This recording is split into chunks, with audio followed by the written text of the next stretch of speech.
Hello, Adam Kinzinger. I got it right. The G. Yep, perfect. Good Um, job. how are you doing today? I'm so excited for you to I'm join us. good. I'm good. Um, I never know how to answer those. Like, I'm good. The country's on fire, but I'm good. so me and my audience, I'm going to fast forward through a lot of stuff. I don't know if you're familiar with any of my online content at Yeah. all. A little bit. Okay. So I had a huge awakening where I think there were a lot of people who we in 2016 we hated Trump, and then maybe we felt like we got a little bit of Trump derangement syndrome. 2021, 2022 rolls around, and then at the urging of a friend, I pick up and I decide to read through the 970-page January 6th Select Committee report, and then I have this huge moment of, oh my God, everything was so much worse than I could have ever imagined. And then I'm sure you get a lot of people that do this. I don't do this kind of stuff often, but I really genuinely want to say I am so in awe that you and Liz Thanks. against so much of the world, right? Your entire world, your entire political party. I'm sure. I mean, you mentioned it. We watched the documentary that was made, The Last Mm. Republican. People in your personal life, people that I'm sure you never could have imagined fighting with, that you decided to take up that fight. It was just such an unbelievably heroic act. So I just want to say thank you genuinely for the first part of that. Yeah. Well, yeah, thanks for saying that. And I appreciate it a lot. And it was hard, right? Like I'm not downplaying that, but I think the thing that still kind of gets me on it is I always just assumed that the second I took an oath, like what I did was basically what was required of me. And it's always amazing, but also like extremely disheartening to see that so many of my colleagues just went along with it. And even though in the dark rooms they'd whisper, like, oh, yeah, I agree with you. But like, history is a real thing. People are going to read back at this time. And Kinzinger's a name that doesn't hide very well. So my son, if he comes to me and talks about, hey, what does it mean to do the right thing? And I, just went along with evil, it would be pretty hard to give him that example. Yeah, I mean, I definitely intellectually understand what you're saying, but emotionally, I mean, obviously, we can look at the Congress today and see that it's a whole different ballgame in terms of what path do people actually take. So there's two big topics that I kind of want to hit on. Mhm. The second one we'll get to later, but it's basically like, what do you think the country needs to do going forward to heal? Okay, so keep this in the back of your mind. And then for the first one, there's this like it's very hard to tell sometimes when I see people. There are people that I've got grouped off. I call these like the tier one kind of influencers and the tier two kind of influencers, where you have people that legitimately believe everything that's being said. I'm sorry, those are the tier two, and then tier one people are the people that are kind of like selling a lie and they know that they're lying about things. Now, I'm not going to sit here and tell you to call names or anything, but when you're in Mhm. Congress, when you see how a lot of this stuff is going down with, like, I would say that the current administration is engaged in just so many blatant lies. When it comes to like the congressmen, the staffers, and the people that are actually at the Capitol, like, do a lot of them like how do they sell this to themselves? Do they genuinely believe it? Do they think the other side lies just as much? Do they see it as like a necessary evil or as a temporary bargain with Satan? Like, what is the thought process there? I'm curious. Yeah, it's interesting because it's kind of all of it. So I think it started out, if you would have asked me after January 6th, like with that current Congress, what percent of the members of Congress on the Republican side actually believed the election was stolen? I would say 1% maybe. Nothing, right? But they were going along with it. And I'll get into how they can do that. Now, though, I think, you look at Donald Trump's been in our life 10 years, which is insane. And he has completely remade the party. And so anybody that had the ability to resist, the desire to resist, the desire for even independence, they've been either defeated, decided not to run again, weeded out, timed out, whatever. And they're being replaced by true believers, the people that were there on January 6th, at least in spirit.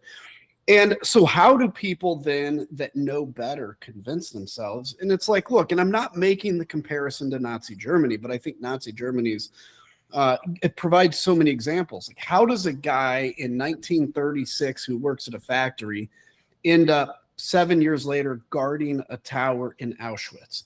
Because the 1936 version of that guy never would. And it's just you slowly convince yourself over time that what you're doing is for a greater good. You convince yourself that you're in a holy war, right? I mean, if all of a sudden you're fighting on behalf of Jesus Christ, my goodness, then what do? Well, any white lie is okay. And then humans, as a way to cope with that inherent distraction or inherent conflict, you can convince yourself that what you're doing is right and what you're doing is okay. And look, the Democrats, they believe in these terrible things. And Donald Trump, yeah, he's an imperfect vessel, but he's who God sent now. And I think over 10 years of those tiny compromises, those tiny bargains, you get to a point where it's okay. And then eventually, once you accept January 6th, for God's sakes, then you can accept anything. And I think, we could do a 1-hour episode on different stories I know of people that have gotten to this position. Let's just take a quick example. Mike Waltz, who's now the UN ambassador. He was an anti-Trumper in 2016. He and I became friends. He gets elected to Congress. I thought that his addition to Congress was going to be great for a sane Republican. And he flies home on Air Force One, and boom, transformation complete. Presence to power, proximity to power changes a lot of people too. I mean, in the J6 report you guys had, I remember when the Capitol was being broken into, and you've got the calls that are going back and forth between Trump and members of Congress. I distinctly remember the conversation that McCarthy was having with him about, your followers want to kill me, and he's like, well, they're more upset than you are, And I guess one thing that I really vibed with in the Last Republican, in the documentary that you filmed, was this idea that immediately after the J6 stuff, it kind of seemed like there was this moment of, okay, maybe this kind of stuff was not good and this is like a bad thing. I think McConnell really messed up not convicting in the Senate. My feeling at the time, I guess you would know, is I feel like the Republicans thought, the lawmakers thought that Trump just couldn't run again. You can't run after losing. And so they're like, we don't have to worry about this. And my God, what a horrible gamble that was. Yeah. But to see everybody slowly hop back on the train, and then I mentioned McCarthy. You bring up a story like we've seen Lindsey Graham, make statements before. There's just so much hypocrisy. Go ahead. Oh, go ahead. I'm sorry, please. No, your words are more important than mine. Go for it. The thing that always stands out to me about that, and I'm glad you saw that in the movie, because this is the thing that haunts me. Not that I didn't do everything I could. I feel like I did. Maybe I could do stuff differently. But after January 6th, so you go into what's called conference, and it's basically all the Republican members of Congress when we all meet up, right? Democrats have a conference too. And it's just like crickets in that room for 3 weeks when we go in. People don't know what to say. They don't know how to act. I was one of the few that was like, guys, this is BS, man. We've got to break away from this. We have to apologize to the American people, say it got out of hand. And it's not like everybody in that room was booing me. They were kind of like, I actually made an attempt, and unfortunately it kind of fell flat, because the one criticism I'd give to the other people that voted to impeach with me is they were like, oh, it's over. It's time to heal the party. But I wanted to do a vote of no confidence on Kevin McCarthy and all that kind of stuff. But anyway, so that 3 weeks, it's crickets. Keep in mind, nobody was at Andrews when Donald Trump left his last day of the presidency. He goes, gets on the plane, leaves during the inauguration. Nobody besides his family is even there to wish him off. And so that tells you where the headspace was. But 3 weeks later, without anybody taking leadership in that vacuum, and I tried, but I wasn't high enough rank, all of a sudden Kevin McCarthy goes to Mar-a-Lago. And the decision is made. We have to embrace the Trump people, because if we try to defeat them in this next year or so, I'll never become speaker. If I embrace them, it's harmless, because Trump is certainly gone and never going to happen again in our life, and I don't create fissures. Though there are so many points in this history that I can look back and say, if only, and that is clearly one of them. We were ready to crap Donald Trump, out of our butts into the public toilet of history, but just nobody had the courage to actually do it. It's so funny because as politics has gone on, I say funny, it's actually really depressing. I've switched from kind of political analysis to more just kind of, I call it influencer analysis, because I really Mhm. do feel like the politics of DC and the United States in general now are just, they can all be seen through like the frame of like how do YouTubers or online personalities act. And it's funny because one of the huge complaints that I'll have sometimes is there will be a large internet figure, and then they will do a thing and their community will have a response where I feel like the community response is not good. And as an influencer, YouTuber, streamer, whatever, you always have two choices. You can either go with what they're demanding, and so you kind of follow, Mhm. you let your community push you around, or you can push back. Usually you'll lose a couple people, but you're shaping a better community, and then in the long run, hopefully you're shaping more. And one of the big frustrations I have with the Republican Party is kind of what you just said. There would be some friction to dump kind of the MAGA movement. Like it would be a little painful for a little bit, but ideally in the long term it would be good. But if enough people are willing to say, let's just ride this out and kind of like follow the wave and see where everything goes, you just end up in this scenario where instead of being a leader, you're constantly just following the loudest person in the room, which if it's Donald Trump, I would say is a really bad idea. Mhm. And you put a layer onto that, which is, you know, we do look at politicians, in particular the president, as our leaders. We like to, as Americans, pretend like we're, yeah, politics is crazy, but, we're all independent. No, leaders do set the tone for the culture. And I've looked back, like, just in my head, the last 30 years, and you can see who is president and who sets kind of the tone. When Obama was president, there was kind of this feeling of optimism and hope. Obviously, Trump brings crazy with him. But underneath Trump, you have your senators and members of Congress who have some influence, not as much influence as Trump, but some. So all of a sudden, Trump is in kind of like persona non grata mode. And instead of these secondary influencers, actual influencers, or members of the House and Senate coming out and saying the tough thing, they just relinquish that. So the only voice left in the room, not just the loudest voice, the only voice is Donald Trump and his loudest supporters.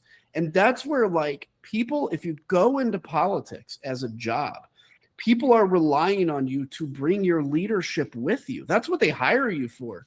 And if you simply are there to get reelected or to take the easiest route, it's like a car, you're going down the interstate, you make a tiny turn on your steering wheel, it's fine, but eventually you're going to go off the road if you're not correcting it. And that's exactly what happens. And so, you go on Fox News and you're watching Senator Lindsey Graham, who you have some respect for as a base voter, and he says Donald Trump is awesome. He says Donald Trump didn't do anything wrong. You're like, well, I guess he didn't do anything wrong because everybody I give any trust to all says he didn't. So I was actually surprised, not really, but like looking back, I'm surprised that anybody broke from Donald Trump because there was nobody besides like me and Liz to say otherwise. Something that I've noticed between the left and the right on this thing of like loudest voice in the room following them, can you tell me if you have this impression or if it's true, why does this exist? It feels like on the left, I would say the messaging apparatus is not there. It doesn't exist in terms of this, like, I feel like the right right now has this top down, like resonant, reverberating, like one thing is said and every part is ringing the exact same tone. Like an example that I'll always give is if you're watching the news and you hear somebody say something like, this candidate, this leader has horrible messaging, that will only ever be said by a left-wing news host, because on the right, their job is the messaging. Sean Hannity would never say, like, Trump messaged very poorly on this issue. Sean Hannity would message for Trump on the issue. Is there like a, and again, you don't have to expose or whatever, but like, is there like a big signal group, or is there like a big like email list where it's like, today, this is how we're defending the Preddy thing. This is how we're defending the war in Iran thing. 47 years, guys. Everybody get on this talking about it. Because I swear there's such uniformity with the messaging. It's insane to me sometimes. Why does that work on the right so well? Yeah, I mean, and the funny thing is, like, when Obama was president and I was in Congress, we kind of felt like it was the other side. And we're like, the Democrats are so good at messaging and we just fight with each other. Part of it is a function of who Donald Trump is, right? He is hate him or love him, he's a powerful personality, and his messaging can cut through. He says something crazy, and that gives permission for everybody under him to say something crazy. I wish there was a big signal group because we could infiltrate and disrupt it and expose it. But really, it comes down to when a party has the presidency, they have a huge advantage in all kinds of levels. Then the GOP has built a very solid group of loud influencers, right? You see them on X and everywhere else. They've got, the podcast. You're one of the few highly ranked podcasts on the good side of things. They have so many of the bro podcasts and whatever else. And Donald Trump comes out and makes a statement, and everybody gets their marching orders from that. And so, the other thing, look, Biden, love or hate Biden's presidency, he was not a great messenger, right? Not necessarily in saying what he said, but he was not forceful. His voice didn't cut through. If the Democrats in 2028 can end up settling on a candidate that has solid cutting messages, that is not fake. Can I say this again for a bajillionth time?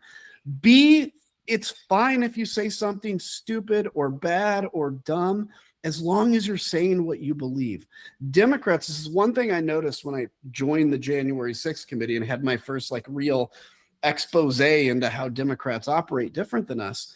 They're very poll tested and very scared of offending. And part of that is, obviously Democrats are made up of a bunch of disparate groups with different interests. And so they have to try to keep them together. But this is a time in America where people, I think, value genuineness. They want to know that what you're saying you believe, even if look, Donald Trump is not articulate at all, but he's an effective messenger. And so Democrats will be at this disadvantage, I think, for the next 2.5 years. The key is who is going to be their standard bearer and presidential candidate. And I think you could see that flip. The other thing, too, is, look, the Republicans have become pretty good, which is funny because it never was like this. They're pretty good at keeping the circular firing squad generally within the family. Democrats, you have the moderates hate the libs hate the moderates, the Israel-Palestine battle going on. Try to keep that in-house, because otherwise you just, look, if you're going to fight with a team in a fist fight, you want everybody fighting the same people, Yeah, I agree with that. The story I use for that is it always feels like a Republican will walk into a room with 10 different people and try to find one reason for each person to support their candidate.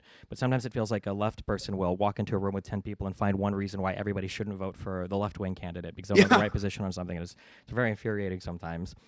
Well, and I'll give you another quick example. I get sometimes, and it's not much, obviously I'm functionally a Democrat now, and I'll still get occasionally somebody that makes a comment, well, you used to be a Republican or you voted this way before. And I'm like, I'll tell you what, I'm here fighting hard to get Democrats in office. And this is the thing you're going to focus on. If you really believe democracy is at stake, if you really do, we're going to take any ally we can get right now, as long as they're within a moral, right, whatever. If you don't believe democracy is at stake, yeah, then you have the luxury to have differences on every little opinion. But I really think democracy is at stake. I feel, do you know have you ever heard of Brad Palumbo?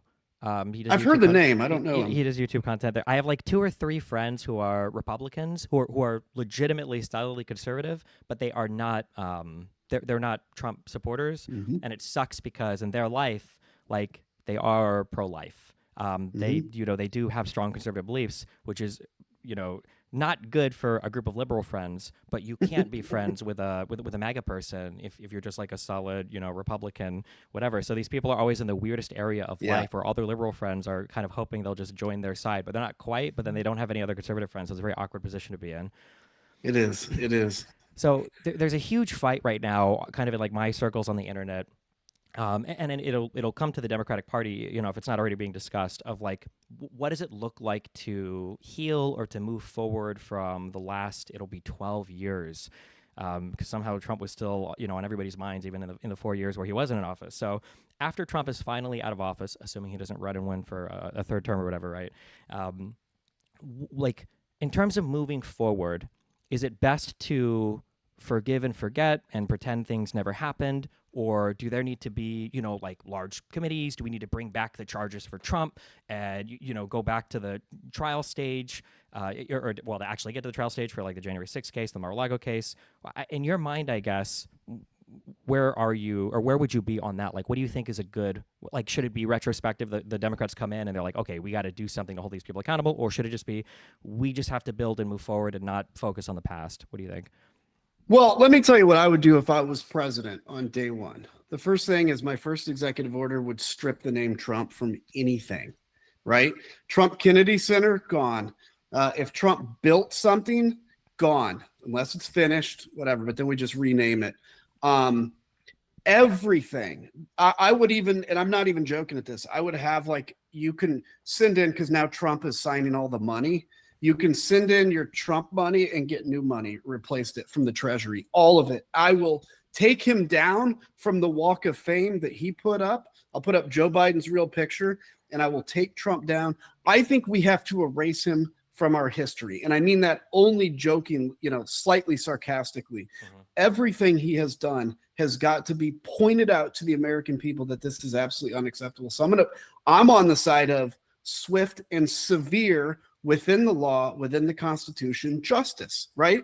If something has passed the point of, where you can charge somebody with it, we don't want to make up charges. We don't want to fine charges for somebody just because we don't like them. But if somebody violated the Constitution, they absolutely should be held accountable to it. If somebody, violated the civil rights of Americans, they absolutely should be held accountable to it. And I'll go a step further. And this is something I think Democrats should be saying right now, and particularly on this part, which is if you're a foreign government and you are engaged in corrupt practices with President Trump, you will be held accountable for that when he's out of office. Qatar, you're going to give him a $400 million jet for free that the taxpayers spend $1 billion to turn into Air Force One, and then Trump takes it with him. First off, I would seize that asset back as property of the United States. And secondly, I will find out everything that Qatar did and promised, and I will hold them accountable for it. El Salvador, you are putting people, you are putting Americans in jail that don't deserve to be there. You will be held accountable commensurate to that.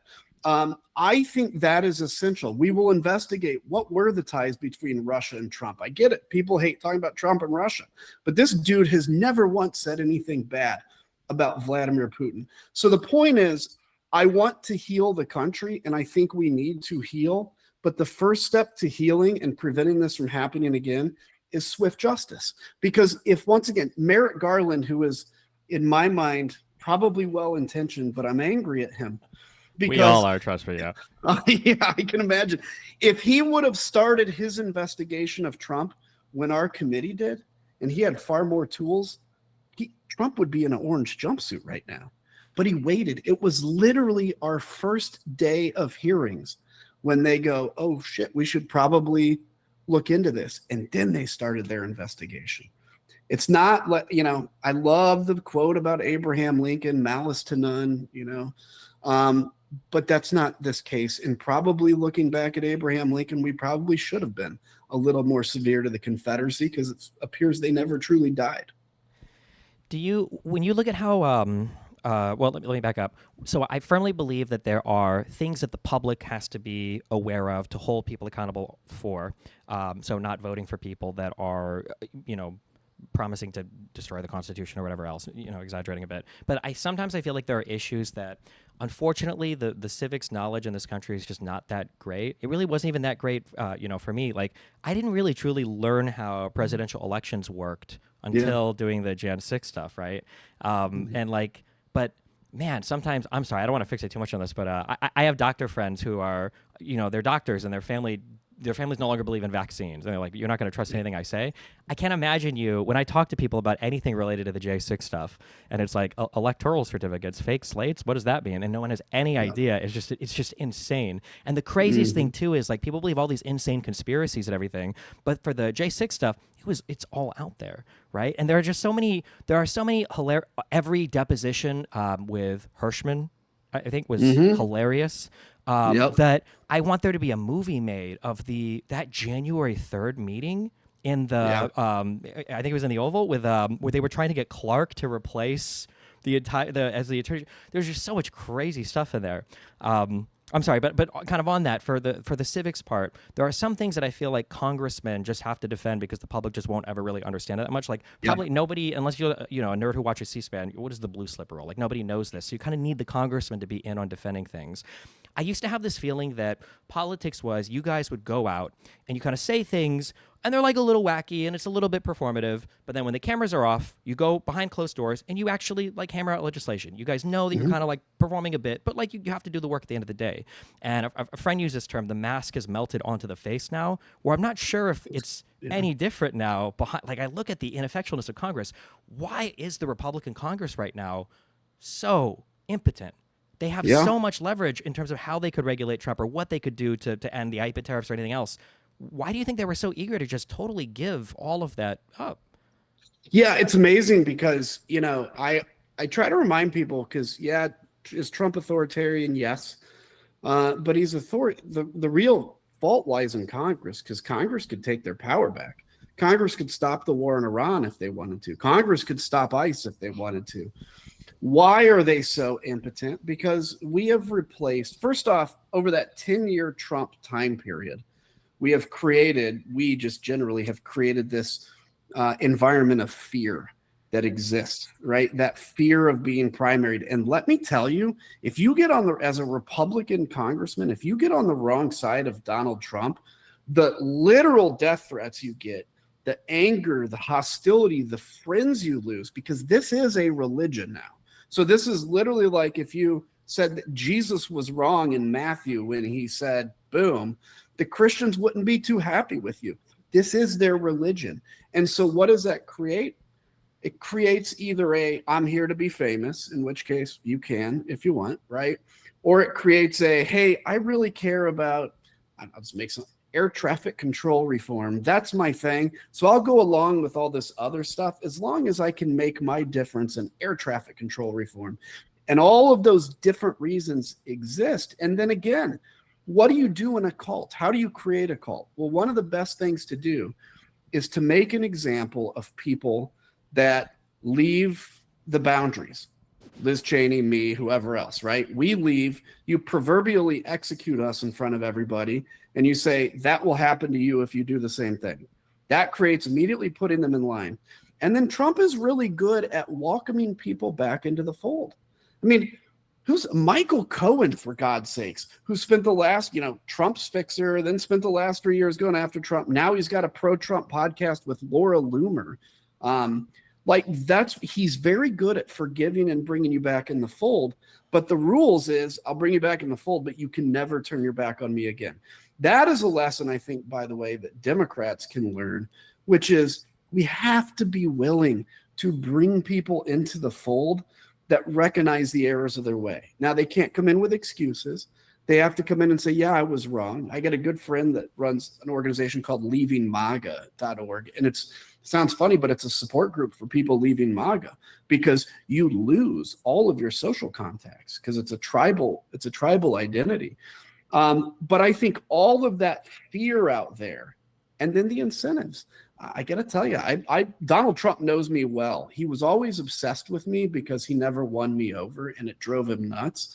And he would bring me into the Oval Office, tell me how great I was on television, all this manipulative stuff so that I would be like, oh, I need to impress Donald Trump. He does that very well too. Everybody competes to get on Fox News. Even cabinet members compete against each other because if Donald Trump sees you, you might get invited to the Oval Office and you can show somebody that you have his number on your phone and it's pathetic. It's pathetic. And they wear the same freaking shoes, dude. He bought them all shoes and they're wearing, it's a call. I remember when one of the times Biden was walking up the stairs, I think to Air Force One, I think he had a stumble. And of course, on Fox News, it's like a 3 or 4 or 5 day, news thing until they find the next, trans person to obsess over, whatever. And then I remember Trump had a stumble. I think it was about a year ago. I think Trump had a stumble and Rubio was walking up right after. And then he did a fake stumble to kind of like lighten the mood. And it was like, oh my God, is this like, I wish some days my party had the unity here that somehow the Republicans seem to muster behind every single issue. Yeah.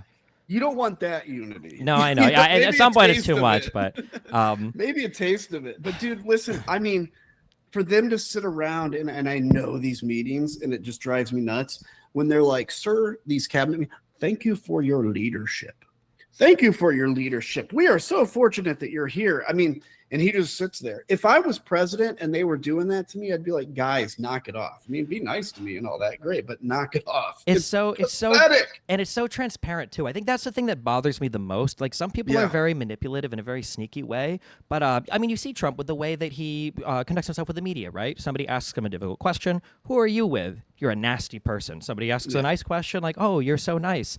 You know, when you put somebody in the room with him who's intelligent, I say intelligent, but just like baseline, you know, like your 6-year-old will look at you with puppy dog eyes to manipulate you for a candy bar. I looked at Mamdani speaking to Trump, and I guarantee you, Mamdani probably walked in there with one similar New York experience, and it seemed like Trump was just enamored with him immediately and came out, and he was like, oh, you can call me a fascist. It's okay. And I'm like, what? You were just calling this guy a communist like 2 days ago, saying this guy was evil. What happened? This is the most misunderstood thing about Donald Trump, and I'm glad you brought it up. He is the easiest person to manipulate out there.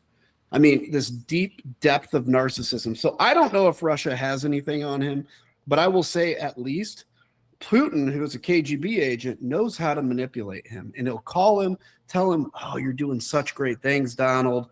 Did you know the Ukrainians attacked us? Oh, my God. And then Ukraine has to call, and then Europe has to call.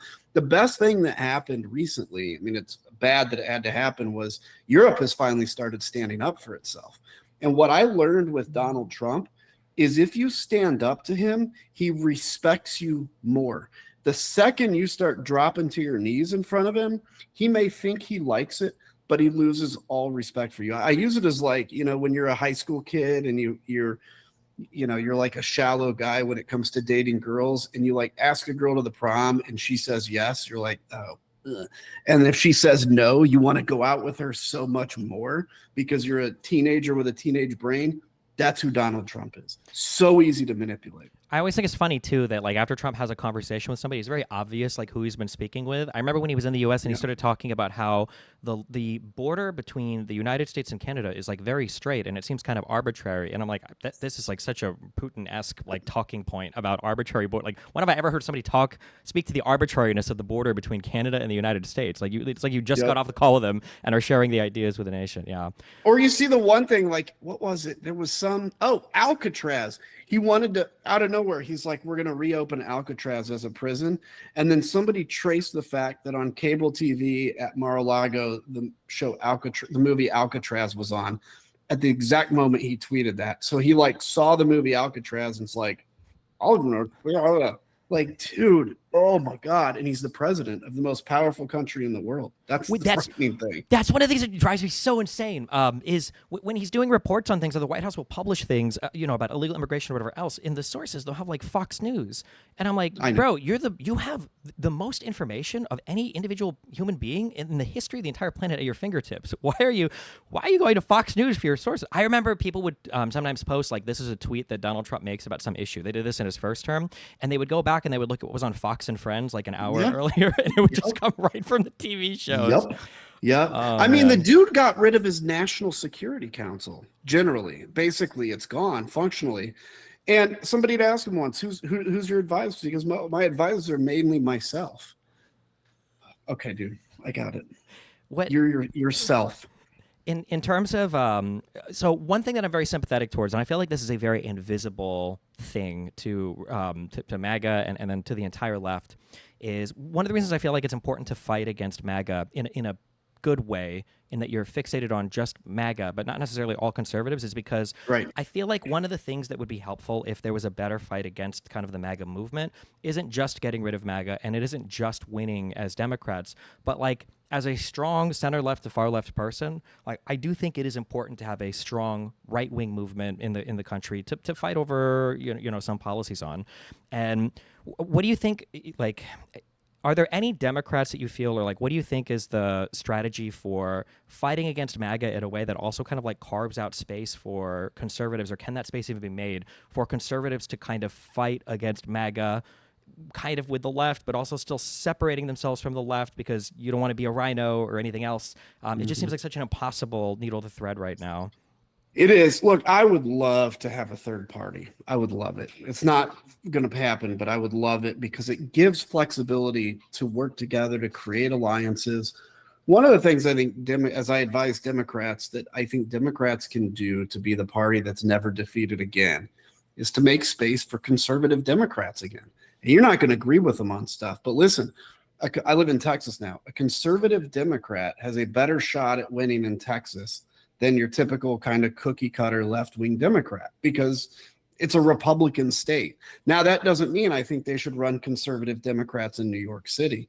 It's like it is much better to fight in the tent your policy differences and actually be able to have policy differences. Whereas with what the right wing is taking us down, you're not going to be able to have a difference with the president eventually. You're not going to be able to rightfully have your own opinions. And so I think and even if it's not like, I'm not talking hardcore conservative Democrats, because it's just different than who Democrats are, but like center right, there's got to be space, even if they don't run, just to like join the team, right, and help vote and see what the bigger picture is. I don't think there's much more. Like, I think MAGA is just going to have to be crushed for the GOP to have like kind of a come to Jesus moment, to realize that this isn't going to work, because there's nothing like losing that wakes people up. But the other thing is this, and this is just a piece of advice, is as Democrats, and I'm separating MAGA here. So MAGA to me is not part of this. I don't even consider them small L liberal at all. They're illiberal. But among conservative thinkers, thoughtful conservative thinkers, you actually want conservatives to have a role in government, because what I've learned, and this is the benefit of having been in politics a while, the benefit of leaving my party and being able to see things kind of anew, is like, it's important to have forces that hold stuff back. And it's important to have forces that push forward when you're uncomfortable. And that dance between progressiveness pushing forward and conservative kind of like, whoa, let's think this through, actually leads to the proper, I think, advancement of society. Not always, we don't always get it right, but I think generally that works. And so respecting conservative thinkers and taking them into account, not necessarily having to believe them, but recognizing they're part of the process is brilliant. Because trust me, if you start getting rid of anything on the right, you've just made basically Donald Trump. It's just a left-wing version of it. And it's not as fun as you might think it would be. Yeah, I definitely agree. Well, hey, thanks so much for chatting. Yeah, dude, this was great. One more random personal question. I just think it's so funny how much crossover there is. Well, it's horrible between the online world and the Washington world now. One thing that I appreciated a lot that I grew to hate, maybe more than almost any other thing as a semi-public figure, was whenever there was some bad stuff going down involving you, where there was a ton of heat on you, sometimes you get people that would, they'd send you a message privately. They'd say, hey, listen, I really support what you're doing. Like, I really appreciate you. Like, good job. And at first I was like, this is awesome. Or like, it feels good to get those messages. Like, thanks, I appreciate the support. But then at some point I'm like, why are you messaging me this privately? If you want to support me, do something about it. Say something publicly. Like, I got 20 people privately, but then you're on an island publicly. Yeah. Did you ever have that feeling, I guess, for the... Yes. Okay. Yeah. There's two things that piss me off. Number one is that it's like, I mean, I'm glad when people message me good things, but if they're like, I'd have so many people, I'm glad you're saying it. I can't say it because my district, I wouldn't get it. I'm like, dude, you can't say conservative. It. Yeah, I can't either. Yeah. And then it's that, and then the thing. So I'm very strict with my friends. Like, I'm happy to talk politics, but politics doesn't come into our friendship. Because I have 50-50 left and right. I've had people like my co-pilot in the war when I was in Iraq that sent me a text that said, I'm ashamed to have ever flown with you. And the thing, it's like, yeah, that's hurtful to get, but I'm like, why? You woke up this morning and you thought, I am going to send Adam this text to hurt him. You're not going to influence me. I'm not going to be like, oh shit, I should change my mind. That is like, I don't understand the brain rot in people where they're just dropping grenades, destroying relationships over politics. I agree. Well, thanks a ton for the chat. I hope we see more of you in the future. Hope we chat more in the future. And yeah. Yeah, I'd love to do it. I'd love to come back. Thanks. Cool. Good luck with everything. Yeah. Do you want, real quick, do you have a book? You said you were working on a future podcast. Anything you want to plug while people are listening? Well, look, actually, the big thing is my Substack. So go to my adamkinzinger.substack.com. I put out one today about how we're not prepared for military conflict that's actually coming our way. Mm-hmm. And I got a children's book coming out. It's called That's What Heroes Do. I don't have a copy here, but it's good. It's really good, actually. And I'm not just saying it because it's my book. Awesome. So, I'll buy it and I'll put it yeah. next to my Kash Patel trilogy for the King and the Hillary Clinton and all that. So cool. Yeah, Thanks perfect. Thanks for the time for the chat. I appreciate it. Yeah, you bet. Take Have a good care. one. Bye.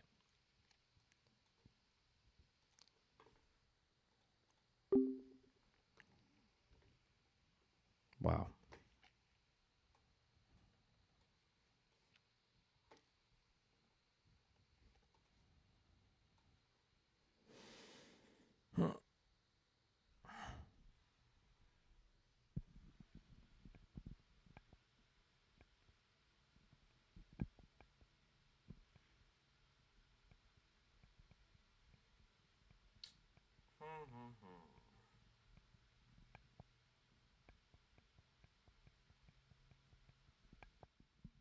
How are we doing, chat?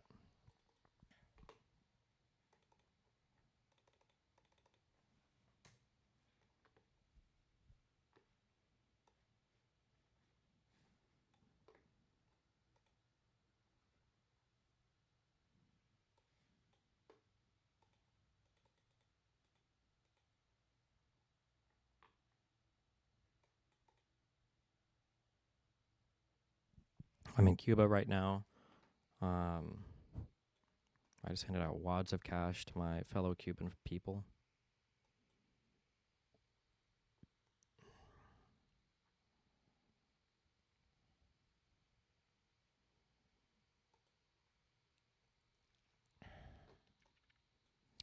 Am I in a hotel? I am in a hotel. I have an event tonight in Gainesville, Florida.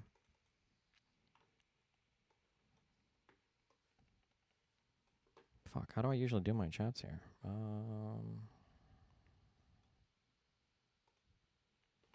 Did you have a long wait in TSA? I just fucking drove it. Will it be streamed? It sure will be. Assuming... Well, no, it should. Yeah, it will be. What the fuck?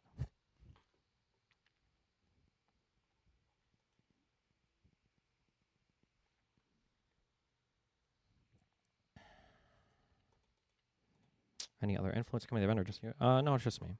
I think it's mainly a college thing. It might be open to the public, but there's it's like a philosophy questions on political issues or something like this. Why no mic stand? Those mic stands are heavy. I don't bring mic stands with me. I might. This is just my mobile streaming setup. I have like all my shit is over here. Just.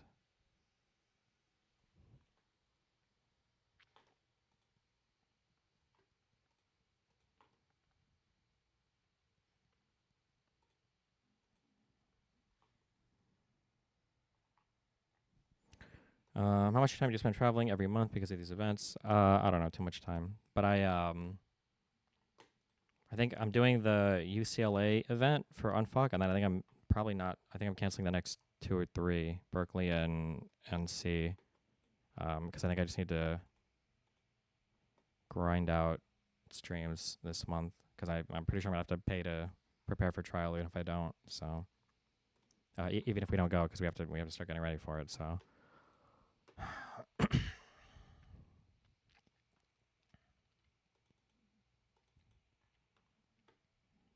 I split the VOD, but I have no idea where. I don't know if this laptop is set up to auto-upload that, so good luck. Fuck, I shouldn't have even split that VOD, actually. Fuck, never mind, because I can't do it while I'm streaming on this hotel internet.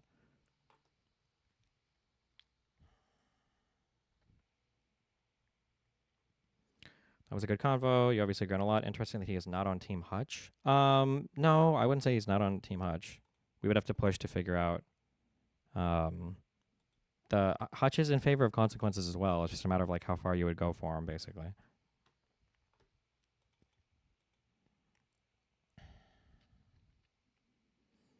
I was thinking of making a Reddit post about the endangerment finding ruling, and maybe to help spread awareness. What is the endangerment finding ruling? Did you start uploading the bandwidth / bitrate? Just dropped a ton. Fuck. Is it? I don't even know where this... I don't know how this is set up right now.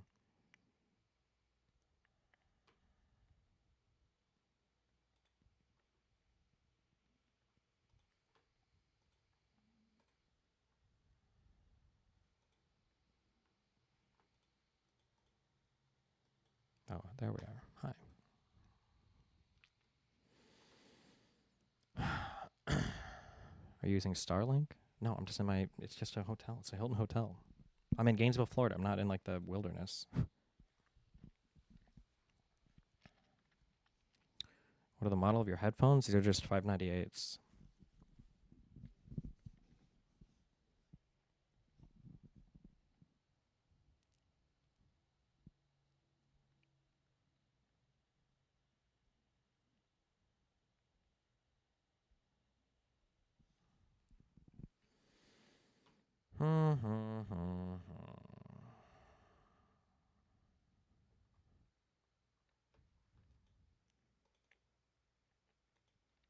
Mike Lindell getting served in a live interview. Our country, most of them break a law within the. I don't think I can. It's not going to show up on stream. Everybody's going to scream that they can't see us. And it's going to lag anyway, so fuck it. The EPA basically just stripped itself of all their ability to regulate greenhouse gases. This is currently being litigated by multiple states. I can link an article. I don't know how much you care about environmental stuff. Nope. We're going to blow ourselves up before any global warming does. Don't worry.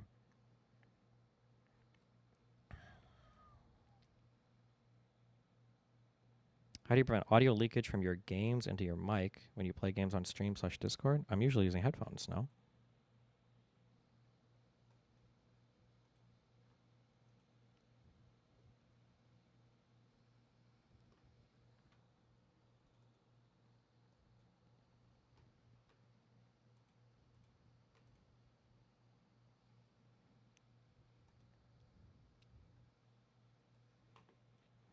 Jaw-dropping DOJ admissions to court. DOJ admits repeatedly it made material mistaken representations to judge. ICE never had authority under 2025 guidance to conduct arrests at immigration courthouses. DOJ admits court relied on prior misrepresentations. The DOJ blames ICE. Nice.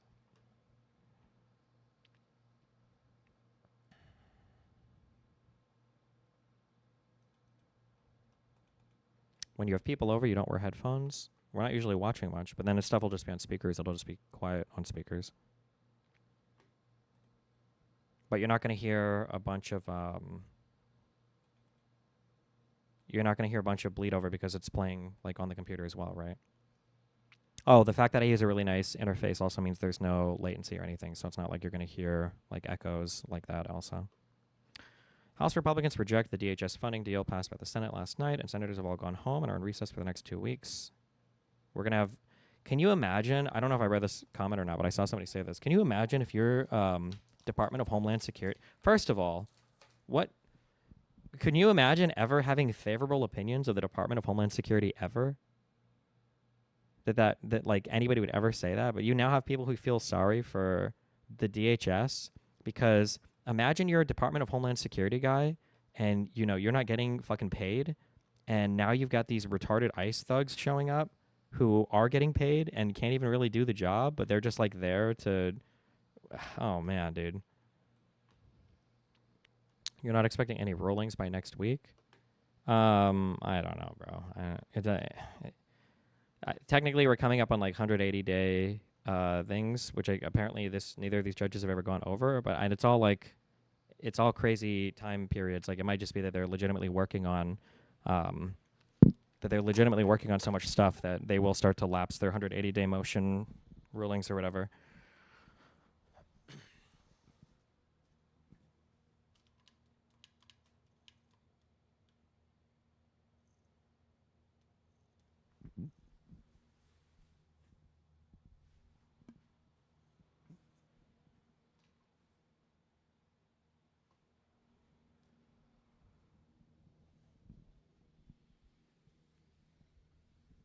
Hold on.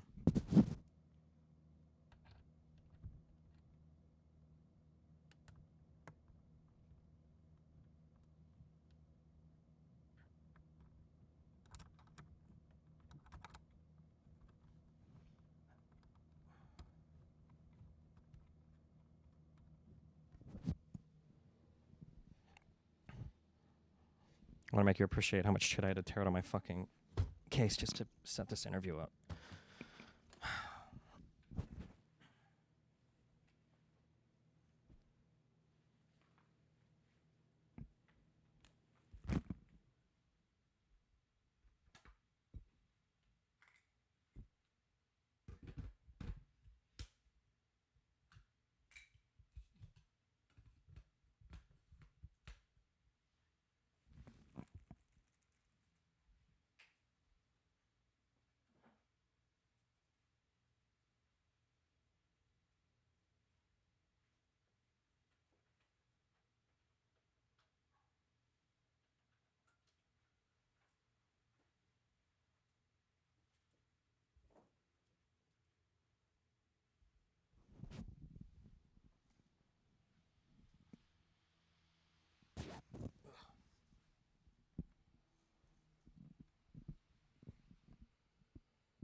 This is costing Pixie's team even with pro bono work. I'm pretty sure the Joan person is using AI to do a bunch of shit. I can tell by the one, a lot of the court cases they cite are just they're completely an opposite of what they're trying to say, and then two, a lot of the formatting on a lot of the lists that they send and shit, it's like it's pretty obvious that it's like I was gonna say ChatGPT, but I mean some other AI, I guess, that just goes through shit and yeah.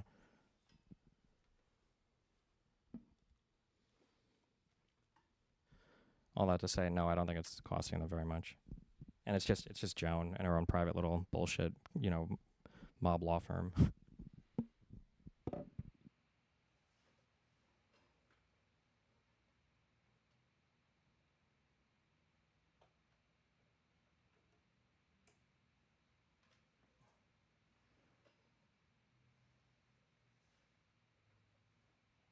What a nightmare. Jesus.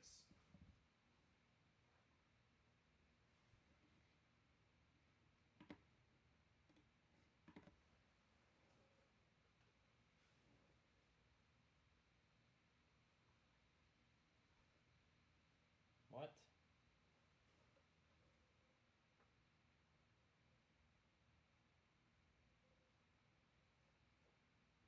Oh, fuck.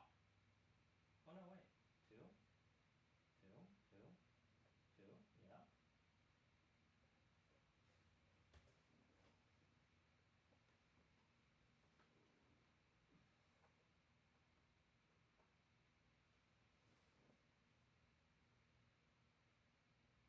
Hmm.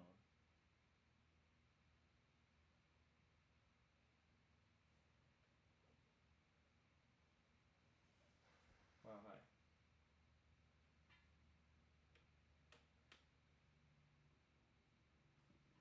One second.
Oh.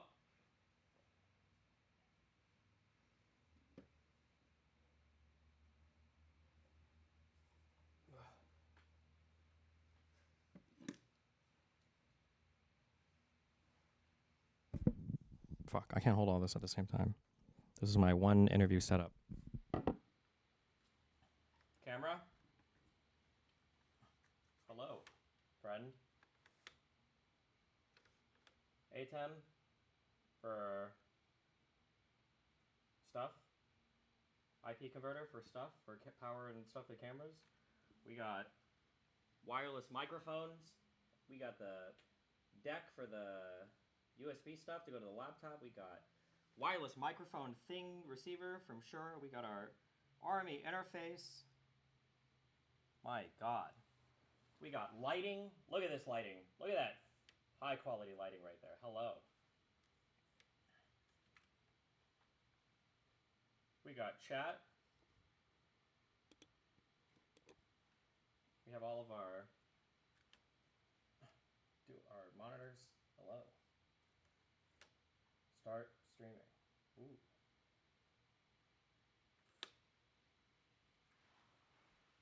More light. Another light. Am I doing the best? Limitless pills. Vyvanse that RFK is coming for soon. Wow.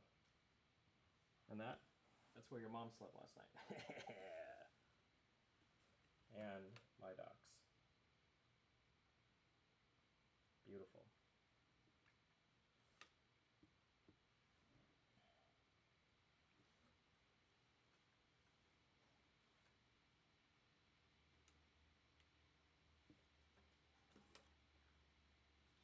Wait, what the fuck? Wait, what was that? Hold on, did you guys see that? Hold on.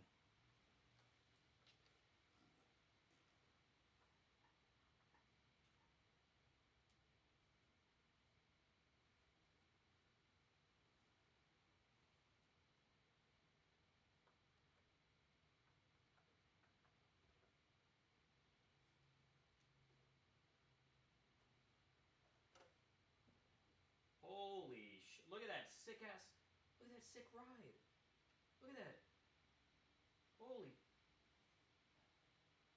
It's too bright.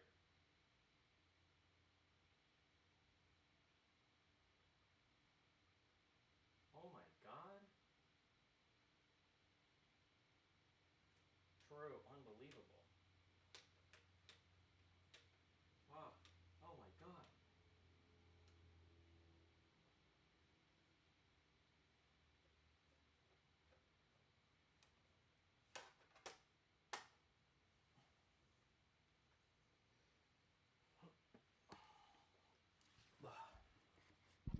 Amazing.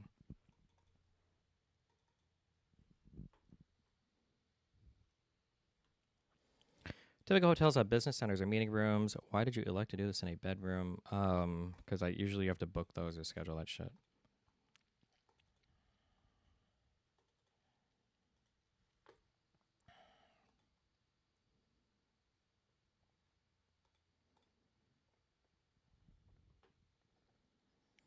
How do you carry your gear around suitcase? I have 2 of the long Pelican cases.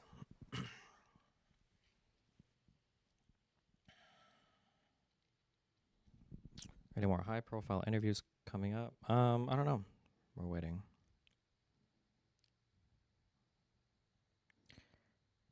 Why aren't you streaming at Mar-a-Lago? True. I have my honeymoon in a month in Jordan and Oman. With flights in Dubai and Qatar, should I cancel everything or diamond hands? Bro, it's probably going to be so cheap.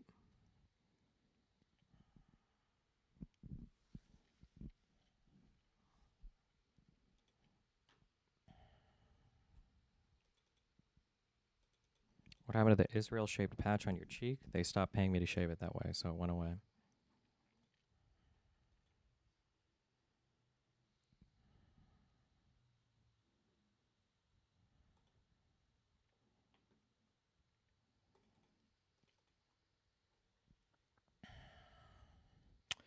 Do you think when Democrats get the presidency next election, they should push for some kind of free trade agreement with the EU? Australia just signed one with us.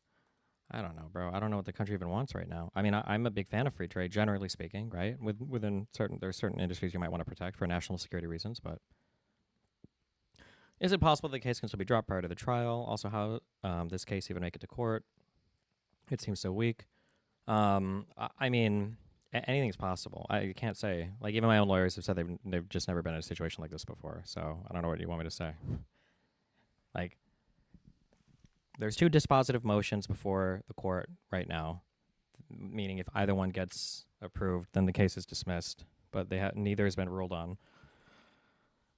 I've heard it said that trial judges don't like to get overruled or appealed on. So if we're this close to trial, we'll probably we'll just go to trial. But I don't know.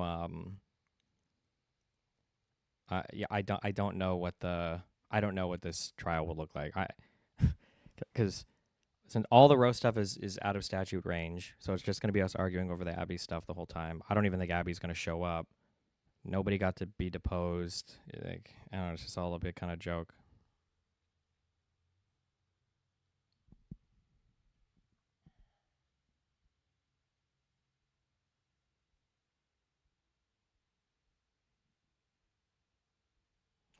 Do you really make considerable money per each regular stream if it's worth skipping events for grinding streams? It's not worth it to skip.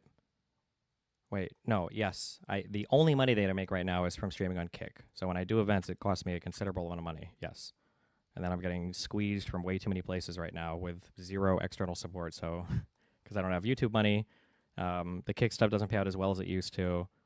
And then between court costs and then taking time off to travel and do events or whatever, it's a lot. It's a big old squeeze. I'd still be shocked if this goes to trial. Do you think it'll go from your view of the case? Right. From my view, no. From my view, it would have been dismissed like 8 months ago or whatever. But we just don't have any rulings. I don't know. I don't know what I'm supposed to do. We don't have any rulings. There's no rulings. What do you want me to say? There's no rulings. I don't know. The last ruling we had was in October, right? Do you think the plaintiff still expects you to settle? No, I don't think that was ever an expectation. The goal was always to just use the mob lawyer to bully me for however long, until her dad gets off or whatever.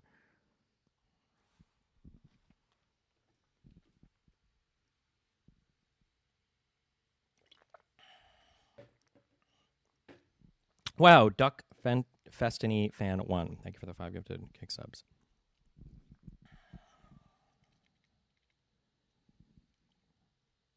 Why'd you get demonetized from YouTube? I blame Jesse Waters.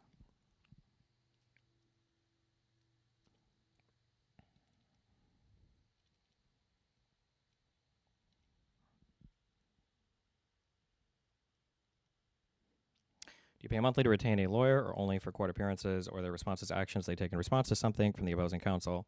Nope. I got to pay for every meeting, for every response and everything they write back. Yep. So every time Joan shits out another AI generated thing, I've got to pay my people to look at it and do a real response to it and everything else. Yeah. You said of a Twitch person, did that ever go away? Nope. We're working up that tree at the moment. We'll know in a bit, or in a week or two, I guess. I don't know. We'll see.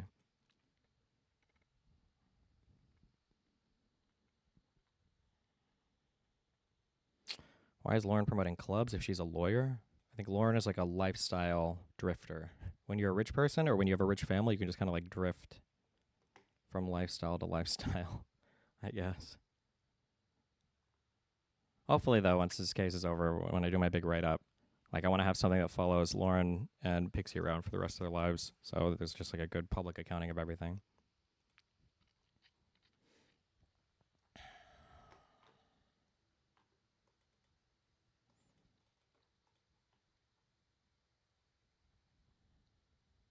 Have you seen the Drewski sketch of Erica Kirk? No, I like it.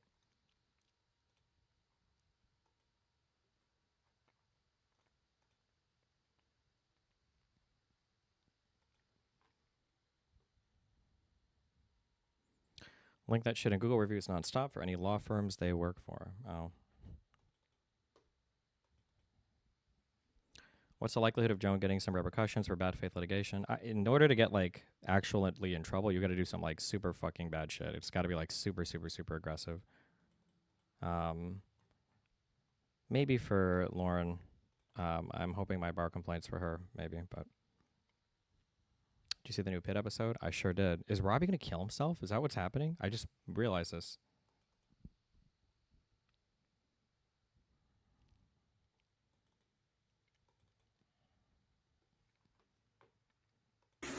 How conservative women act in America. War is raging in Iran. We're praying for all the soldiers and troops. That's great that you're praying, but Oh, is this what everybody was tweeting about and losing their mind over?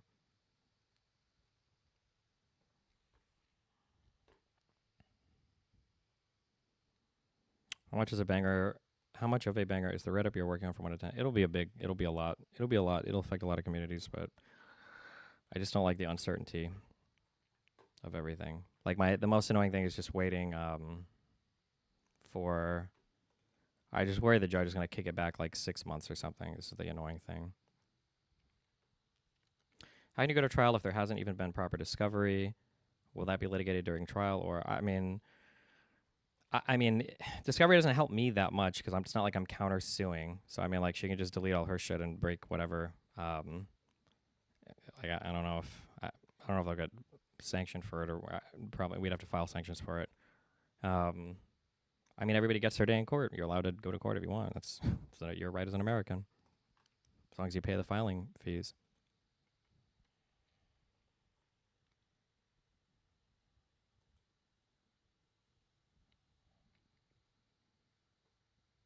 How many of you would like to see impeachment hearings? No. That was the wrong answer. CPAC, dumbass. Oh, they're worried about Democrats impeaching all the time. Retard.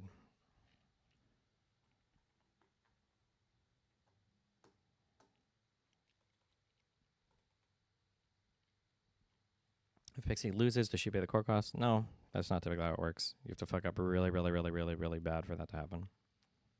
Typically, everybody pays their court costs. It's YouTube for YouTube. I should know by I think mid-May. I'll know for sure.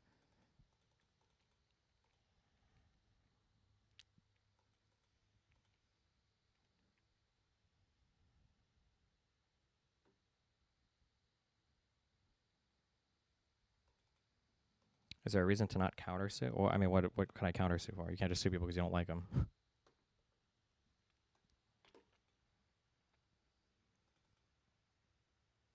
Hassan says he is the Charlie Kirk of the left. Oh my god. Implies he has more emotion than Kirk did before TikTok. Jesus.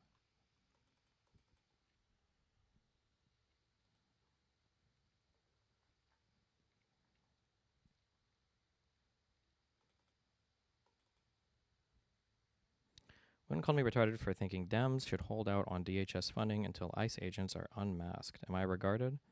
I don't know.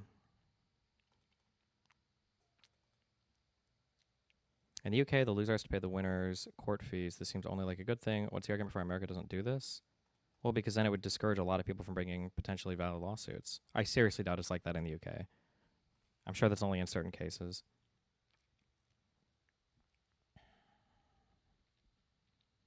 How is the YouTube channel being managed now? We've got a bunch of editors now. August is not working on the YouTube stuff anymore. But me and August are good. Nothing bad happened. Nothing crazy. Don't you have a pretty strong defamation case against Doe for the bad faith roast up being in the court docs? We filed sanctions for that, but I don't think you can't sue somebody for what they put in a court complaint or whatever. You can sanction them, but you can't sue somebody for defamation for something they claim in a court document.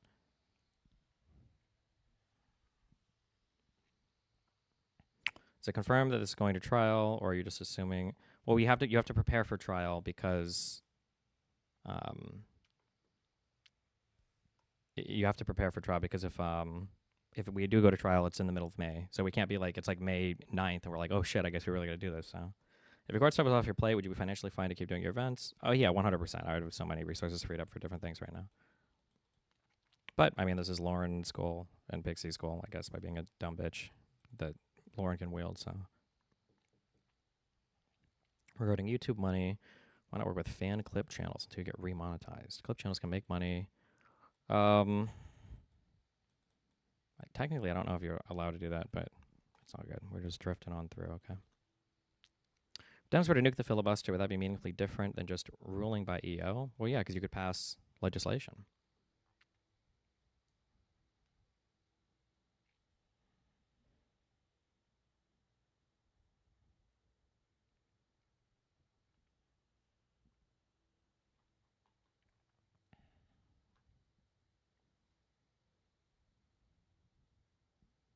Hutch seems to be really attached to the polls he's got from Laksha. Do you think that's wise? I feel like the polls showed Kamala winning too.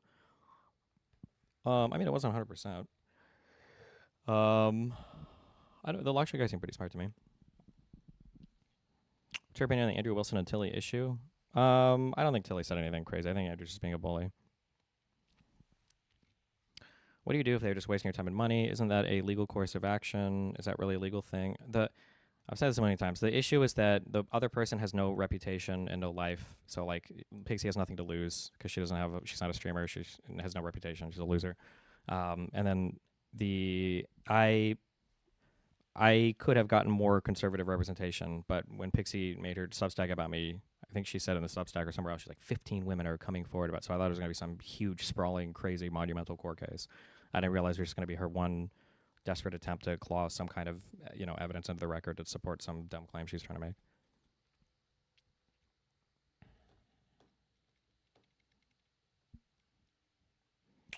Javier, would you ever connect with the Pod Save America dudes? Yeah, of course. I'll talk to any mainstream media figure, yeah.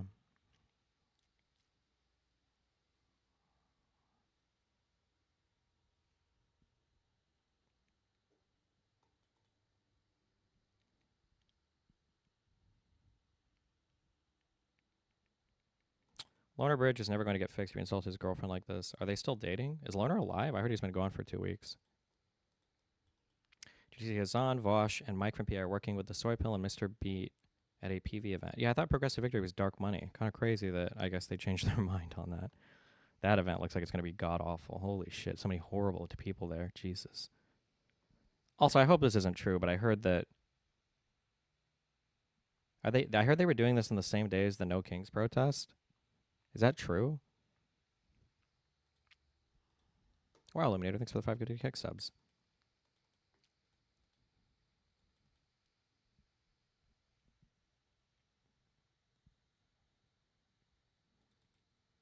If I recall, it's Sunday, not Saturday. Oh, that's good.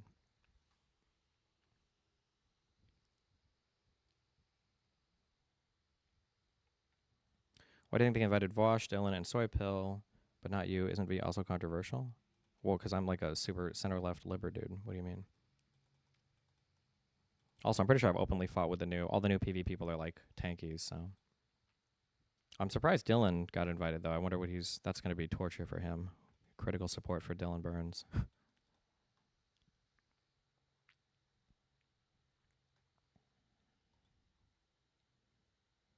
Any chance connection with Kinzinger could bounce to a Bulwark appearance? I don't know. I've talked to Tim a little bit.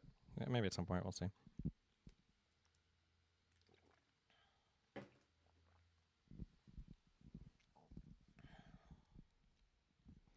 I see people calling Hassan the left equivalent of Fuentes. Thoughts? No. Hassan wishes he was the left equivalent of Fuentes. He doesn't have anywhere near the tenacity or ability to organize as Fuentes. He's just like, I don't know what maybe Steven Crowder-esque figure or something. I don't know.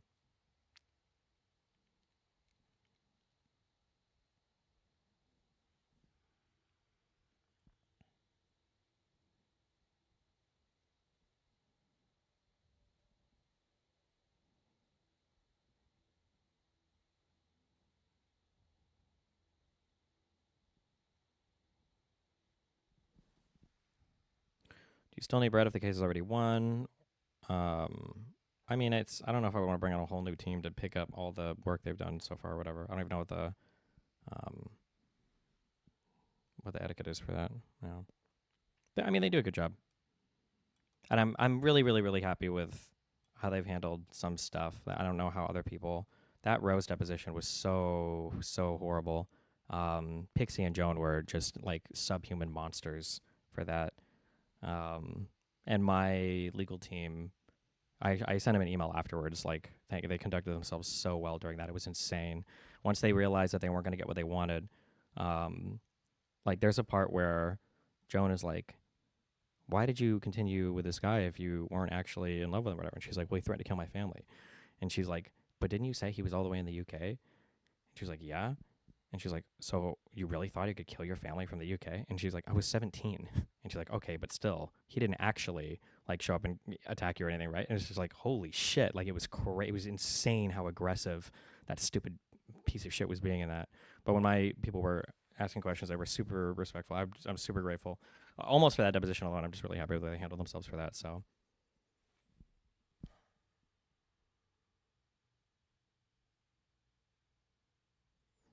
I'm really happy because my pigeon came home today. Cool.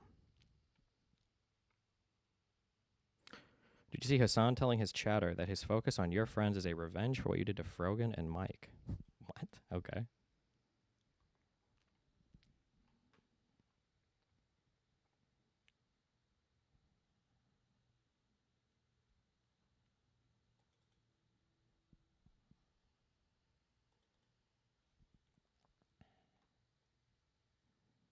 Are you following a Trump case that your judge is working on? That's the Trump v. Wall Street Journal case. That's the because Wall Street Journal posted that letter or whatever, the birthday one or something. I think he's suing them for that. I think it's that case.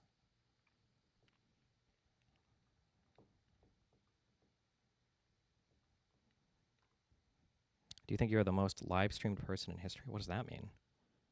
Most, probably not in any way, no.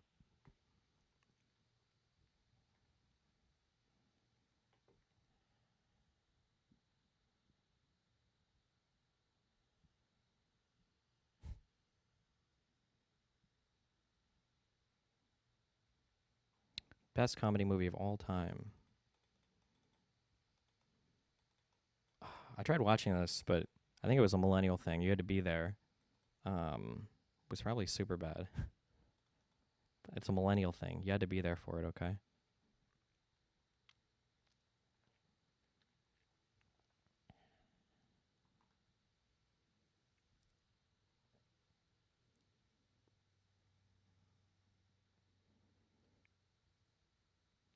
It'd be torture, but you should watch the latest Joe Rogan with Dave Smith. You'll get a minimum of 150 clips. Dude, I can't believe that Joe Rogan ran out of people to talk about. Isn't that kind of crazy?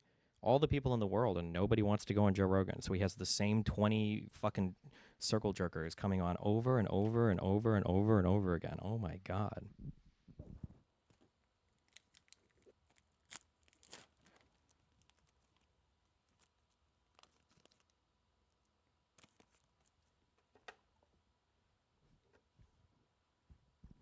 Tropic Thunder is a really good movie too. Almost Tropic Thunder. Fuck. I feel like Tropic Thunder has probably my favorite Tom Cruise. Obviously, that's just such a great movie. Oh my fucking God, that's just such a great fucking movie. Holy shit. Holy shit. Have you seen the Michigan Senate Dem primary becoming a shit show with McMorrow and Abdul arguing over Hassan? I've seen a little bit of it. He's starting to pick up some heat on Twitter, which is good, I guess. Remember what I said about like communities rising up to defend people, though? It's crazy just being part of a political community. How many people, how many shameless dick sucks rise up to defend Hassan against like the most obviously retarded shit?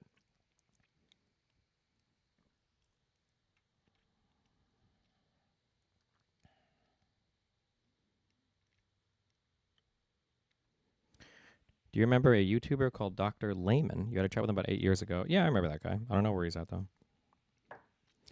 Even if your court case ends in a favorable outcome, do you think that you will be able to claw back some of that reputation so that you could do? Yes. Well, I'm very confident in that. You just the extent of everything that has happened. It's just the whole thing is just an insane story. The problem is that like because I've had to explain this to some people to build connections behind the scenes, but it's like I'm trying to think. It's just a lot. And you shouldn't believe it unless it's all laid out in front of you. But like once it all gets laid out in front of you, it's just like it's very unbelievable. Yeah, it's very unbelievable.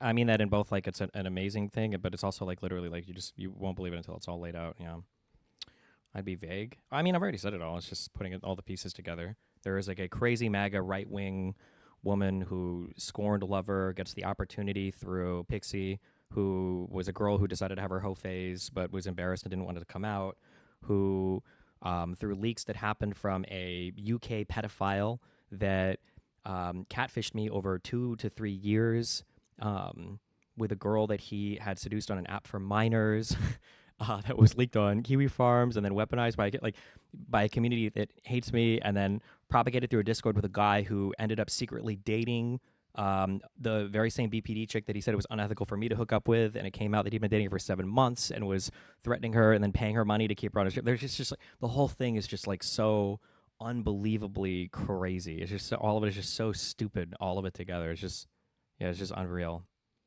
Jesus.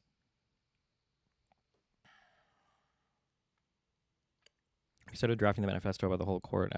I've like made bits and pieces of it, but it's hard because like I don't have like new information. I'll just keep learning new things, or new things will keep coming out, and then I have to, so I'm just waiting for it to be over. Yeah.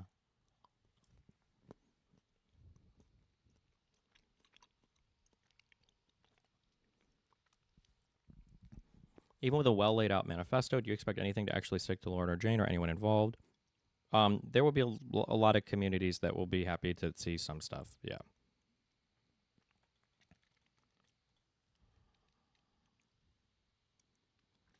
Is that solo guy just going to walk away from this unscathed? That's probably the thing that upsets me the most.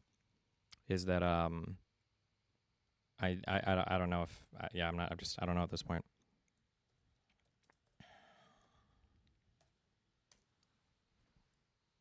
I don't know. I'd have to check what the statute of limitations is on anything, and then because I don't even know how long I have to sue that guy. So that's pretty annoying. And then It's also a matter of like I need a little bit of cooperation from individuals for that to work as well. But now that Pixie Joan and Gisticle's Discord have harassed, like one of the victims so much, I don't know what this person's appetite would even be for anything like that too. Like that whole path might be maybe completely ruined. So I'm not sure. How uniquely bad do you think Joan is as a lawyer compared to the rest of the field? I don't know.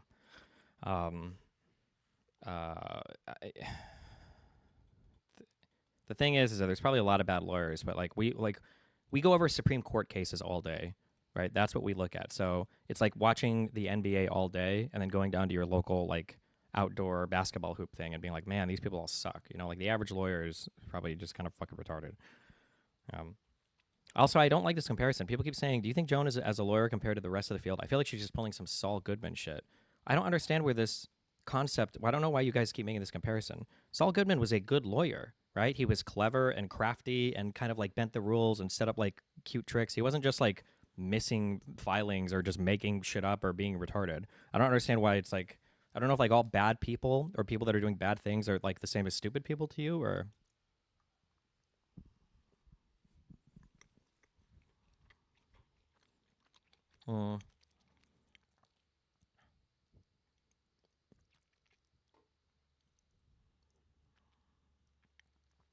The Pit, is Santos actually a well-written character? What is your hottest take about The Pit 2 seasons in? Santos is probably okayly written. I just don't like that she's just a fucking asshole to everybody. It makes it harder to sympathize with her.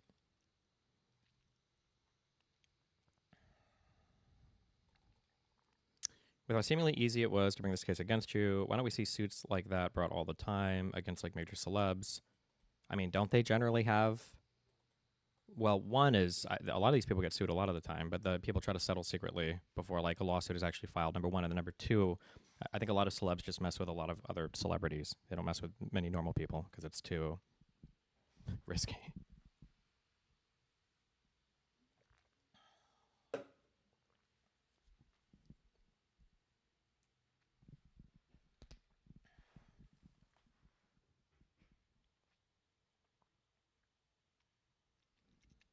Who are the best doctors in season 1 and 2? Robbie and Langdon, and then Abbott, and the Asian guy. I don't remember his name.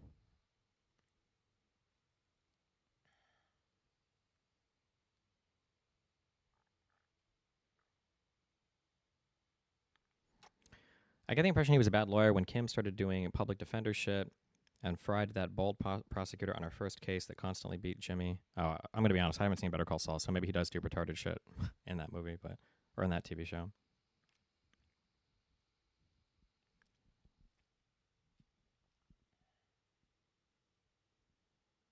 See the new Harry Potter trailer? Yeah, I wish there were more black characters.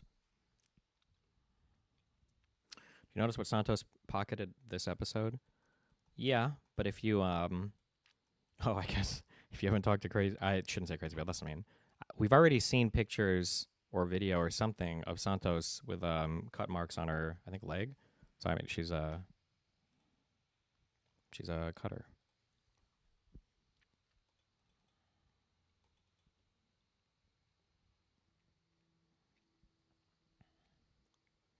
If it goes to trial and Pixie loses, is there any opening for defamation for you? Maybe. I don't know. We'll see. I'll cross that bridge when I come to it.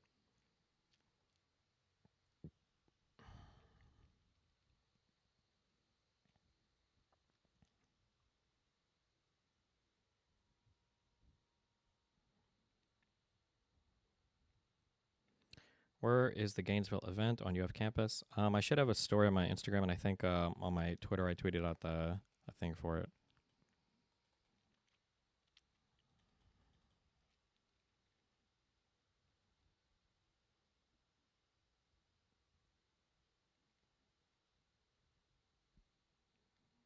Are you going to U, Mitch, and MSU? I don't think so. Do I have any? Is that on anything anywhere? It's actually reasonable that the judge has been Mia since November. It is what it is. There's nothing you can do. I think you probably have to just I don't know what to say. There's nothing you can do. What do you want me to do? What do you want me to say? It's not good.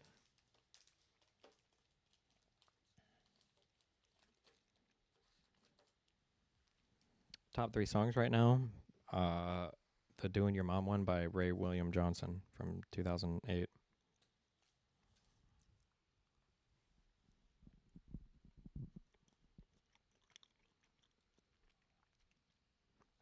Which you expect Vosh and Hassan to link up again. Recently, Hassan mentioned for his chatter Vosh's nuke Tel Aviv ban and said that there are much better targets for hate. I don't think Hassan would ever link up with Vosh. Vosh would probably want to link up with Hassan, but I don't think Hassan would link up with Vosh. But I don't think Hassan would attack Vosh. I think Hassan doesn't. Hassan has too many enemies right now. I don't think he likes it as much.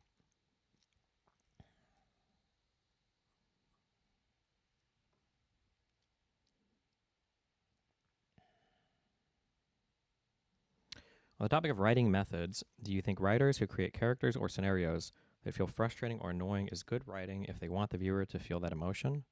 Well, yeah, I guess so, right? Like, it's good to hate Joffrey, and it's good that he was acted in a way that made you hate him, and he was written in a way that made you hate him, right?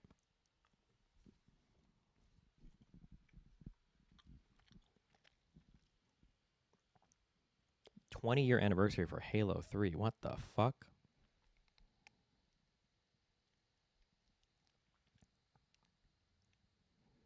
$20 fucking years. What?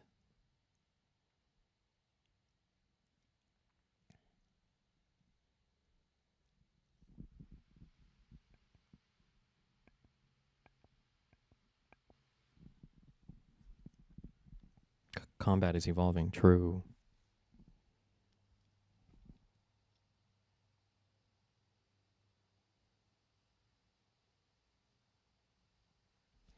How can Hassan say he's warned against conflating Judaism and anti-Zionism when he didn't even understand his debate with Ethan was about Hassan's community? Oh, it's all just memes. Nobody believes this shit. They're all retarded. Look at how they talk about like they all pretend not to understand like anti-Semitism, but look at how they talk about Islamophobia, right? How many people have made fun of Frogan because she's a Muslim? How many people even know that? Well, I guess, I mean, she makes it part of her identity, but like how many times has Hassan or Frogan been like, oh, they're Islamophobic, that's why they're doing, like, bro, nobody, there's more misogynistic attacks than Islamophobic ones. The fuck, come on. Yeah, or her weight, yeah. She said herself she is not Muslim. Really? Wait, why does she wear the fucking head thing then, the headgear? There is this theory about the pit where Dr. Robbie is death flagged, but it might just be a bait and switch, and Dr. Santos might be the one that gets super cooked. What do you mean death flagged? Oh, like he's gonna, I think he's planning on killing himself. I think that's the plan.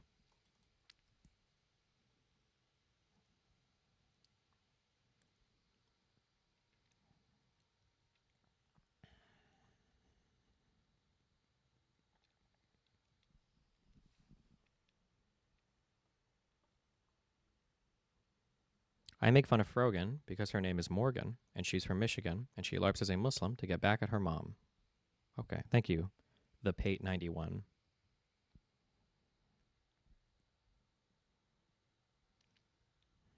Were you debating on the upcoming debate comp? I don't know. I don't even remember agreeing to that. Or maybe I said I would if they found a certain debate opponent for me, so we'll see, I guess.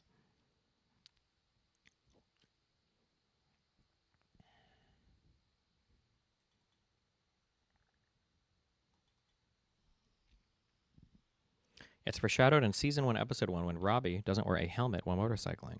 Oh no, really?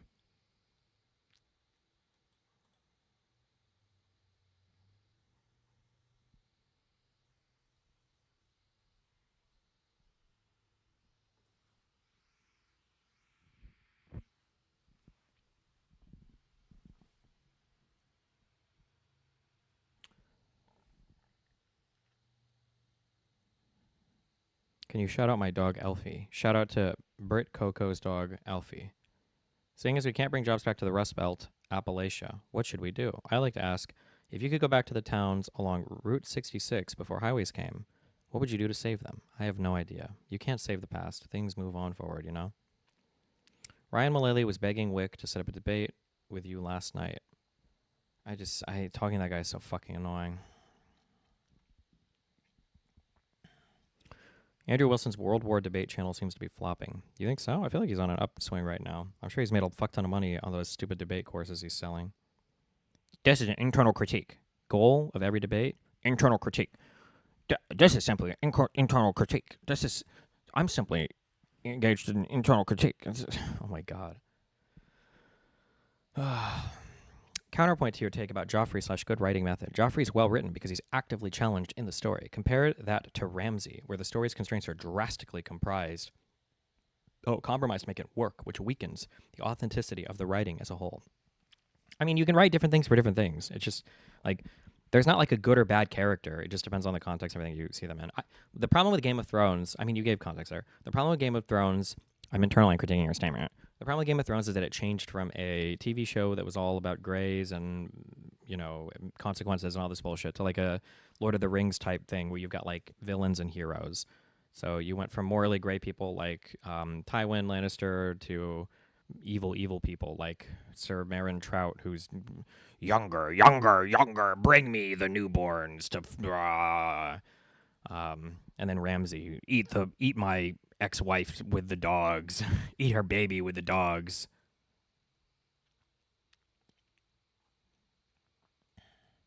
There's nothing bad with one-dimensional actors or one-dimensional characters. It just depends on the story they're in. Like, nobody's ever said, like, God, let me guess, Sauron is still evil. Wow, Sauron, wow, he's a real bad guy, huh? Yeah, no shit, he's the bad guy. You see that Iran state actors hacked Kash Patel's personal Gmail and leaked pics of him smoking cigars in Cuba. They claim to have all emails from 2010 to 2019. Nice, good job.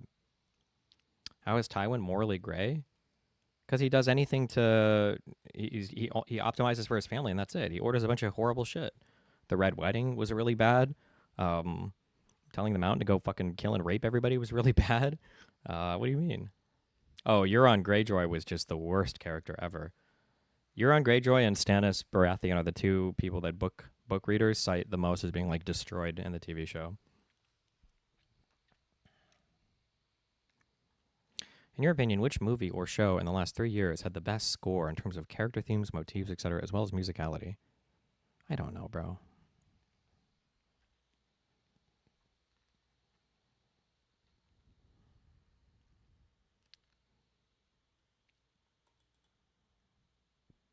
What did Tywin do that was morally good, bro? Oh, I don't know. Some people would consider it noble to defend your family or to do what's right to protect your family as much as possible. Like, he knew when people were too retarded that it needed to be controlled, right? Like, it wasn't like he was, I mean, you could argue that ultimately he was doing it just for his family, but he knew Joffrey was a fucking moron and needed to be calmed the fuck down. I think Tywin was happy when Joffrey died to some extent. Are you ever going to read the GOT books? No, because they'll never be finished. Do you think we are underestimating Iran or overestimated the U.S. as a standalone force to exert global dominance since other countries are staying out? Well, I mean, we've thrown away our alliances with everybody, so now it's just us, which significantly hurts our position. But I mean, like, it's not like Iran can beat us or is going to, like, win. But the issue is, like, what are your win conditions? Like, how long can the American population or the world population, the global population, endure ultra-high gas prices while the U.S., jerks itself off in Iran? Who knows? I don't know.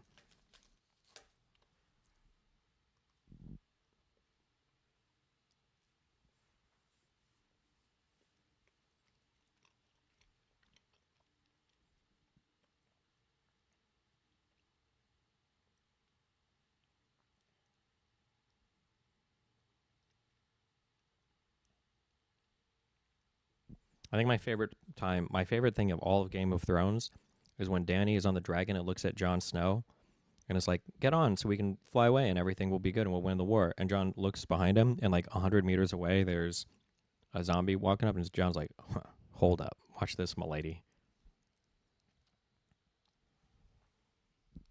I need 4 more CS and then we can back.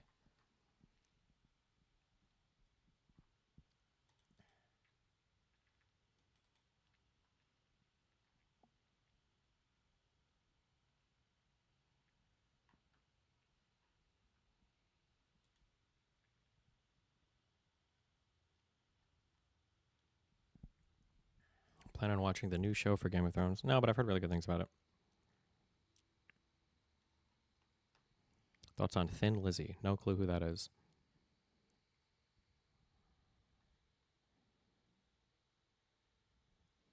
Do you miss the mechanical improvements that came from practicing an instrument?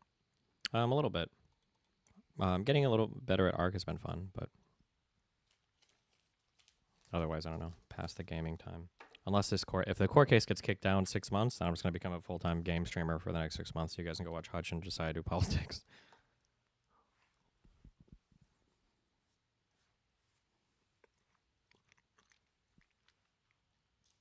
Did you ever like The Night King?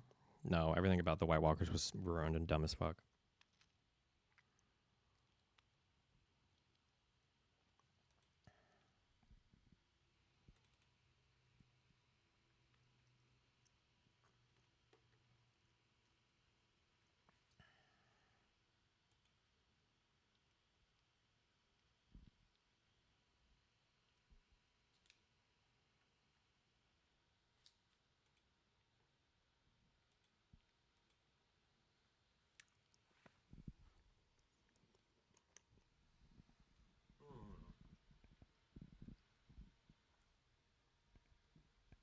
The battery on this, hold on. 2:38. Oh, 2:32. I wonder if that's 2 hours and 32 minutes left.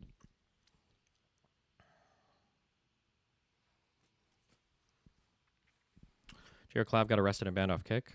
Oh, for shooting the alligator? That was pretty dumb.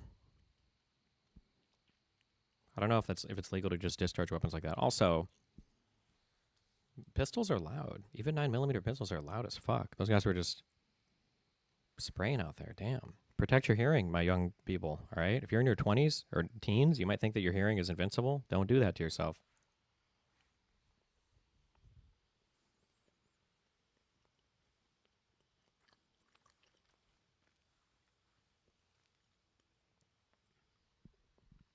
He was in a national park and shot a drone. Oh, shit. I thought it was just for shooting the alligator.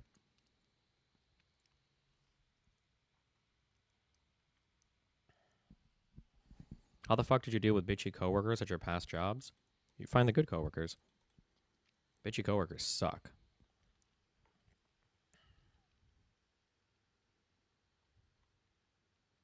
Why? You keep spamming this. What do you want me to say? Hutch is hiding the ball on his grift. Anything suggested that would lead to Trump landing in prison gives him a rage boner. It's really odd and sneaky. How is it odd and sneaky when he's doing the same thing over and over again? It's probably just his actual position.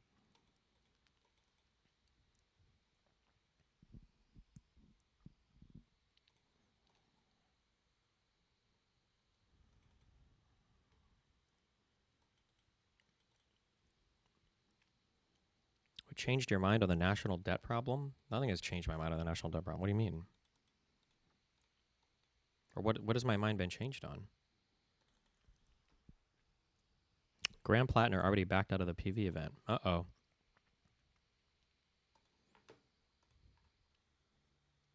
What the fuck is this? TMZ reports that Klaviker was arrested after allegedly instigating a fight between his girlfriend and TikToker Jenny Popak for content. Okay. Don't care.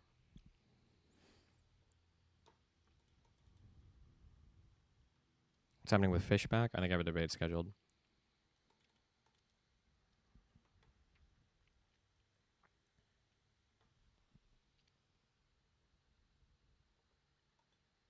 Professor Snizzle in the potions hizzle. It's your boy Snape, gonna teach you lot about potions, boy. Stop.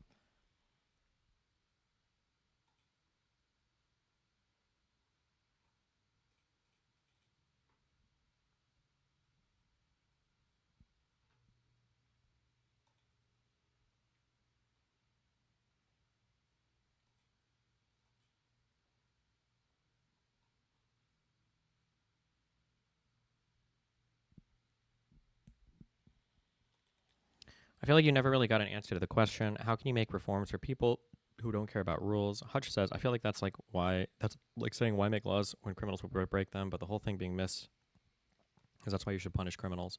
Well, there's a difference between like a criminal and somebody who's found like a loophole. Like I don't know what to say. Like these are two different things. Maybe I need a snappier analogy to explain why, but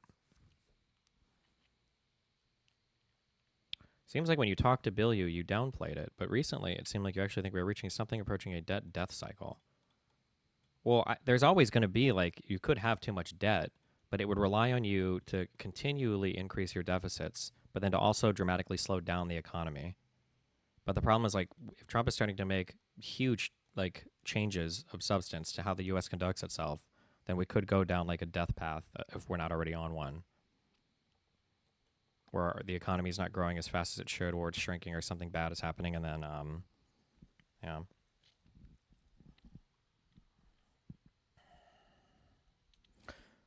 Destiny, the referees hold rule breakers accountable, even people abusing the system. What about when people pay off the referees?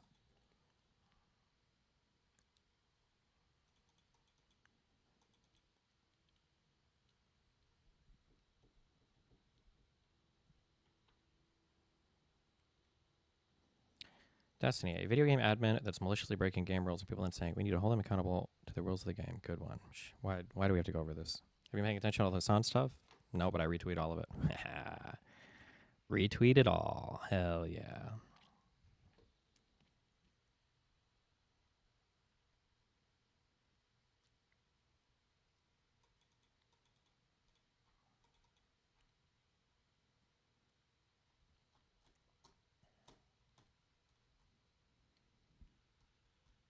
You watch Tilly's response to Andrew Wilson? Nope.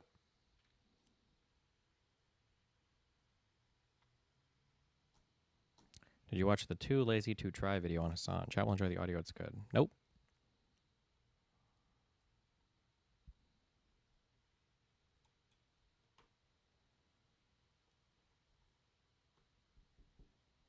Did you see your PS5 appreciating in value today? What? Did you see Bad Empanada accusing Hassan of engaging in career-ending behavior with some women yesterday? Yeah, but Bad Empanada makes shit up, so it's not. It's like he's like Milo, the Milo Yiannopoulos of like the tanky world. Please watch this XQC clip.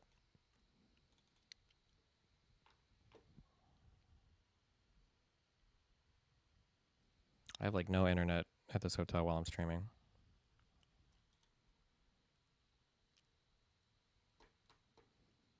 Did you see Clavicular get arrested? Yep.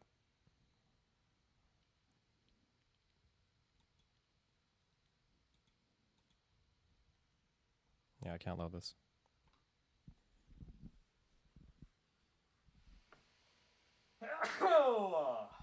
Wow.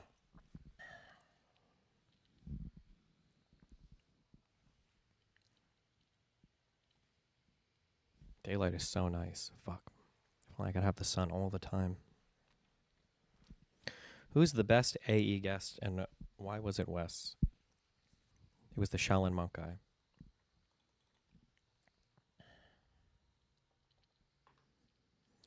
When that guy said Trump wouldn't have done tariffs knowing it would get shut down, you should have pointed out that they went with the Eastman plan despite saying it would lose. Yeah, I don't know. What are you going to do? It's hard to prove historical counterfactuals, you know?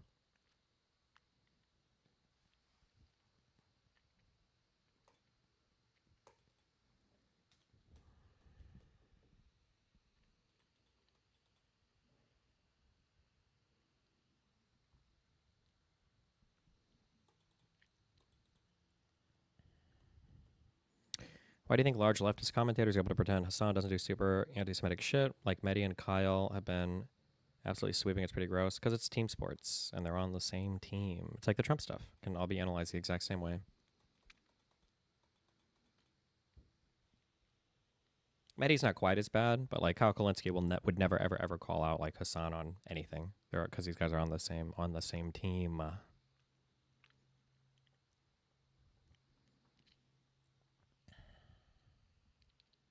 Are you going to respond to Mehdi? Did Mehdi respond to me? Wait, on what? Show us your lighting. I already did.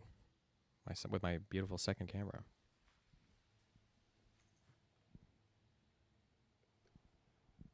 I'm too lazy to turn it on again. Never mind.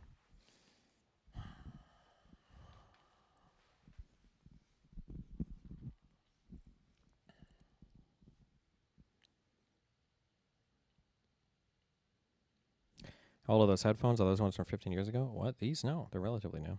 I think they're like the 598 plus or 599 plus or some bullshit. What was this?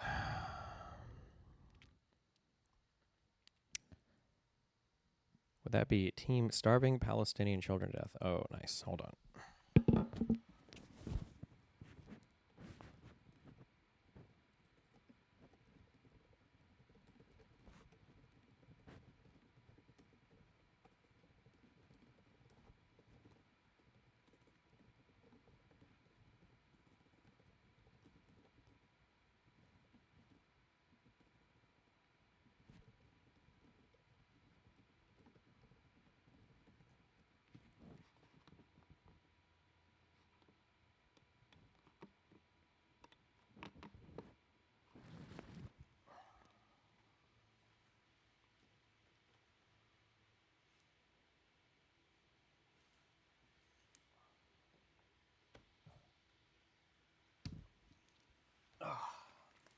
I need a Red Bull.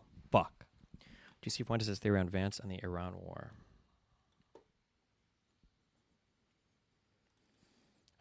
Oh, well, the Iranians, they want to talk, but they won't talk. All of a sudden, they say, oh, well, the Iranians, they want to talk, but they won't talk to just anybody. Not these bubble-blowing, goofy goober babies, Steve Witkoff. Now they want to bring in J.D. Vance. So are you telling me that next week J.D. Vance is going to broker the ceasefire to end the war? Because that would be something.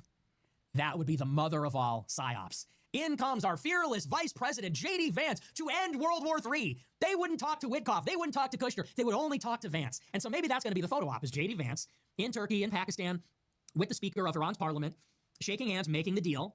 And then he's going to be everywhere. I ended the war. And this is how he's going to outflank little Marco. Because, see, they don't want to talk to little Marco. The top 25 Wall Street donors, they want Marco to be the nominee in 2028. The donors want to start donating to Rubio for 28. They've chosen him over Vance. The Iranians don't want little Marco. They want Vance. Ah, interesting. And you know who else hailed the diplomacy efforts today on Twitter? Take a wild guess. So obviously the diplomacy is bullshit. Bullshit. The Iranians are saying they want reparations. They're saying they want the United States to abandon our bases in the Middle East. And Trump is saying, well, they've agreed to give up nuclear enrichment. Who's hailing these bullshit negotiations as legit and commending Trump for them? Why, Joe Kent, of course. Joe Kent. Amazing. So wait a second. So wait just a minute. On Tuesday, Joe Kent said, I cannot, in good conscience, send young men and women to die in Iran like Israel made us do in Iraq, so I have to resign. That was on Tuesday. On Thursday, you're telling me these negotiations came together, and now on Monday, Joe Kent says, thank you, Mr. President. We must always pursue peace. I believe in diplomacy. So what happened in the past week, then? On Tuesday, it was a fever pitch. It was a crisis. You had to step down because this is a quagmire and there's no way out, and we're all going to die. On Monday, now you're hailing these efforts, and who's going to lead them? Your buddy, J.D. Vance? And we're all going to buy that, and people will, and people will. Spoiler alert, people will. The cattle, the goyim, are going to eat it up. Now, this is a conspiracy theory. This is a conspiracy theory. All of these forces are at work right now. Israel's at work. Vance and his team are at work. Forces are at work, and it remains to be seen who will win out here. I think that is something they're trying to do, though. Whether they succeed or not, I guess time will tell. But they're definitely trying to do that. And I think that's going to be the goal. How do we turn a negative to a positive for Vance? How do we prevent this from being the liability that torpedoes his presidential ambitions? Well, we'll make him the negotiator. We'll make him the peacemaker, the peace president. And all of you Israel-critical goyim are going to eat it up. You're going to say, Joe Kent is based, Tucker is based, J.D. Vance, their best friend, ended the war. You're going to fall for it, like you did with Trump. And that's why you see that piece in the Times that says, well, Vance said he didn't like the war. He supports the president, but he didn't like the war. Something is going on. Something is going on in the White House. Mark my words.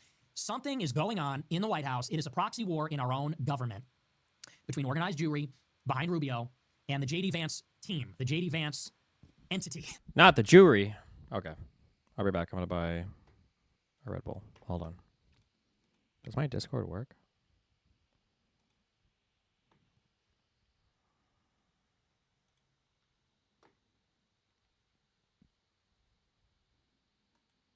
Hello there. Wait, can you hear me? Hello? Yeah, I hear you. Yeah, you go buy your Red Bull. I'll keep him company.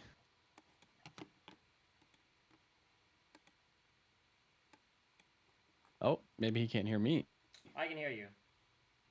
Oh, okay.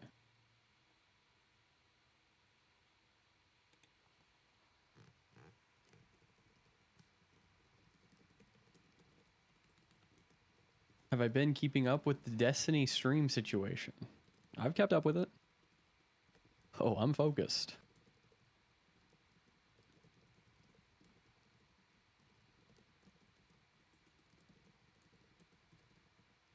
God, Eternal Armor seems like such a dog shit fucking Thinking Slay the Spire too. Mehdi Hassan, you do realize that if, say, Newsom or Shapiro came out against abortion rights, they would stand zero chance in the Dem presidential primaries, i.e. there are plenty of absolute positions that the Democratic Party base hold that we are totally fine and okay with. Not sure why opposing genocide and apartheid is such a continuous or surprising one to add to the mix. Well, Steven?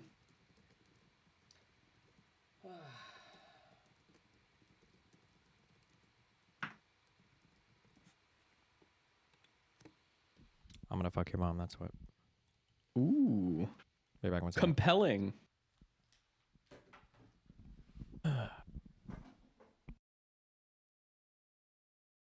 Where's he B-Ray backing to?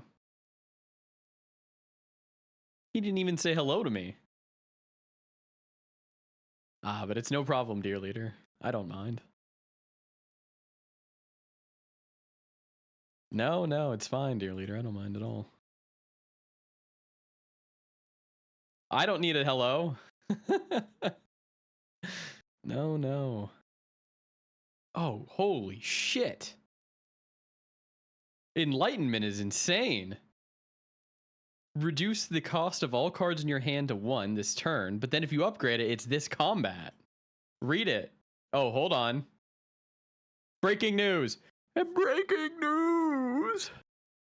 Because abortion is an issue that directly impacts every American, that has a much cleaner and easier answer than, what do we do about Israel/Palestine? An issue that governors largely have no control over and is intensely more complicated. You keep saying oppose genocide and apartheid all day, but anyone that understands the issue understands how empty the rhetoric is and how nothing down that road leads to any real solutions that would actually result in peace for all sides. Yes, I know exactly what they're talking about. Quite simple, really, if you just open up your eyes and your brain, like me. Yes. At the start of your turn. Okay, I gotta face that way. I'm about to die to the crab guy. Genocide bad? Really now? You think genocide bad? What if it was on baby Hitler? Would it be bad then? That's what I thought.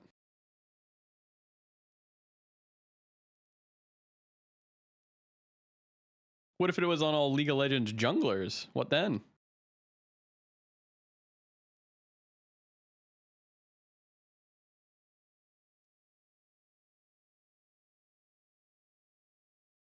Oh shit, yeah. Not so easy.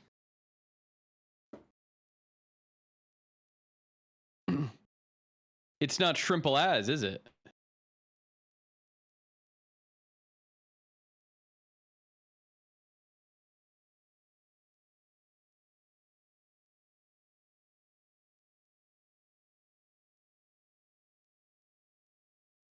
The only right lane to gank is my lane. Have you ever heard of Dark Austria Warts? No, I haven't.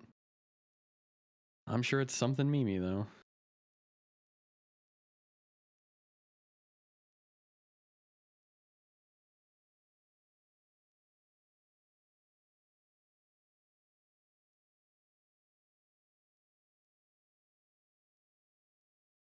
Have you ever had shrimple as to someone IRL? I mean, my wife. My wife. But no. Besides her, no.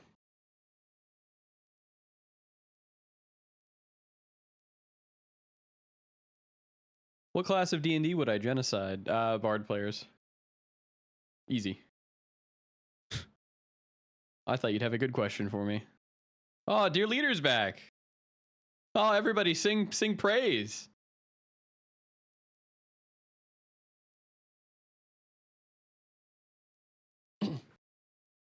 And he's gone. And he's gone. Yeah, well, that's how it goes, huh?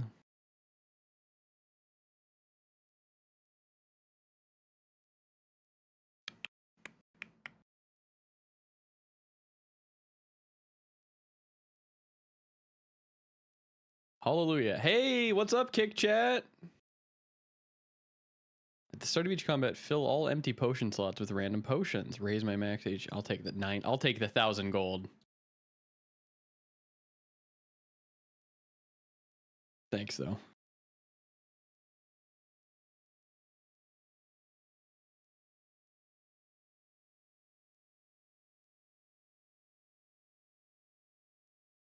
Do fuck, marry, kill your wife, Destiny Dan. Oh, that's easy. Kill my wife, marry dear leader, fuck Dan. Shrimple. Shrimple as. Just kidding.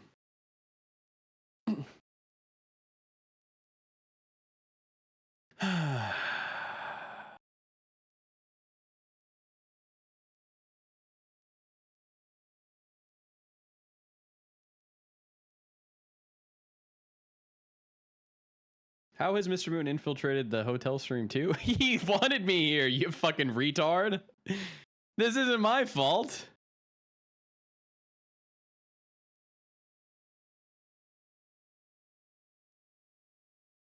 Why are you blaming me? He needed to go AFK.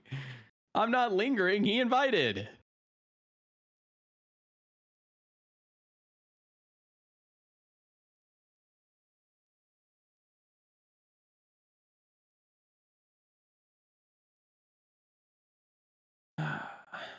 Ah, there he is. He's back.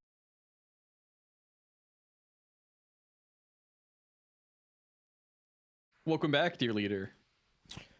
Wow, what's up? Not much. What's up with you? Just chilling.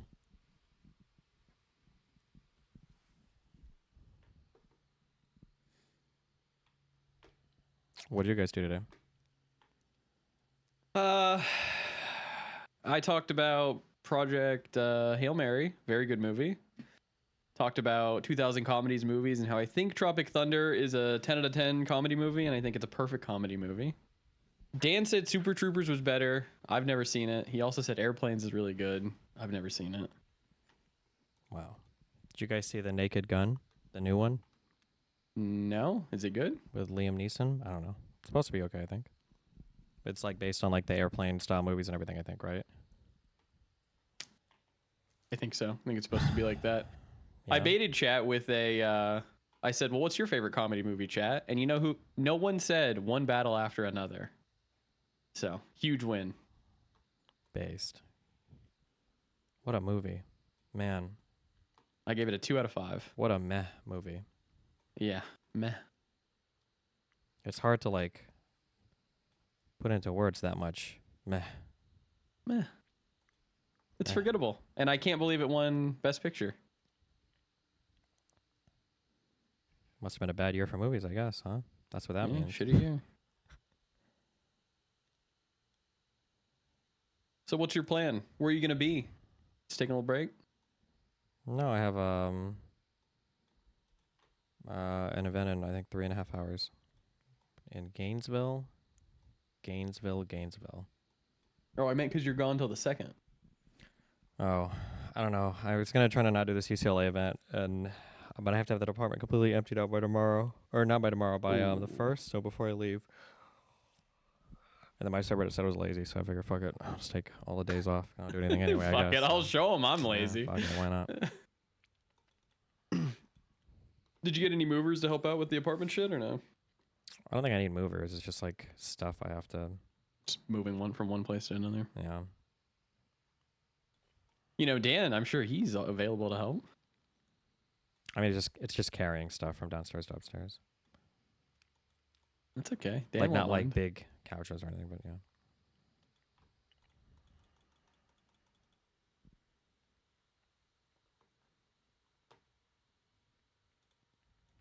They rejected it. Oh. Are we just never funding the DHS again? Wait, the House rejected it? Yep. Which side? The Republicans? That would be I mean, it's their house, right? Oh, that's retarded. I mean, that's good for Dems. Is it? Yeah, because it's a Republican-led shutdown now. I mean, the Senate Republicans literally agreed to do it. It was before, but I don't know. They said we are standing with ICE. What, isn't ICE getting Okie paid? dokie. ICE is getting paid, yeah. But this would be to defund ICE or what? No, this is just not to give ICE additional funding. That's it. Oh, based. Okay. What the fuck are they even doing? Where is ICE at? What are they doing with all the money? Right now they're sitting in the airports. I don't know why. They weren't in any of the airports that I was in. Maybe I'll see them at LAX.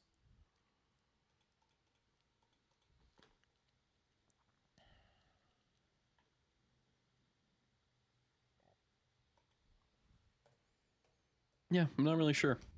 Yeah, you don't seem very sure. You little fuck. You little fuck. Did you get lav mics yet? I mean, I have lav mics, but Oh, okay. Are you micing people up for this event? I don't know. There's an in-house PA. I have to decide. Oh, I'm once sure I get that's going to there. be great. Well, yeah, usually they're okay. But I just have to figure out either wire my mics into it, or I'll just take its sound and put it in my mixer and use that for stream. We'll see. Oh, yeah, you're at like a real school. Probably won't be bad. What's a hall venue thing? Let me see what time I'm supposed to be there. Hold on.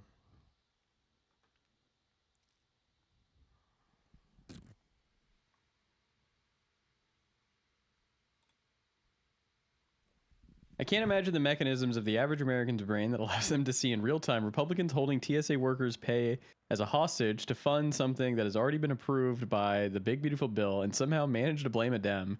These people need to be cold. What do you want me to say? They're just smarter than us, man. Shrimple as. It's not impossible for the Senate bill to be brought to the House for a vote. Johnson is just choosing not to let them vote on it, so it's not necessarily dead. You just wait. So the Senate can pass something, and then the Speaker can just be like, no, I don't want you to vote on that. No, I'm good on that.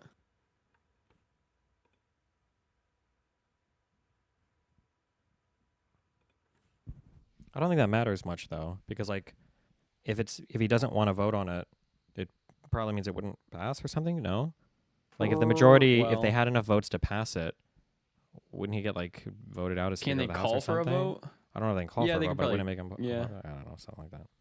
They could do like a vote of no confidence or whatever it's called, I bet. Oh man, that'd be funny if that happened.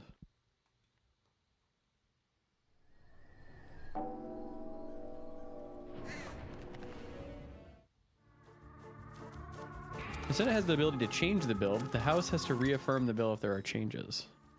Yeah, but it's not going to pass with changes. Is that what your mom said? Or Or got him. You kind of got there. Big got.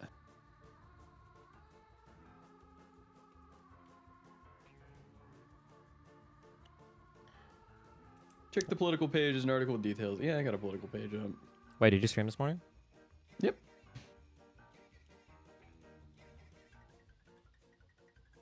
Okay, got him. Why? I just asked. That I'm was not it? allowed to fucking ask. Hello? I can't Yeah, you fucking can ask a ask. fucking question. You can ask anything. Good, I just did. The entire GOP in the House stood together saying it wasn't good enough. They are literally retarded. Yeah, it's true. Really? You're gonna use the R slur here now? Yeah. You must think you're real cool. You're a real big guy. SpongeBob.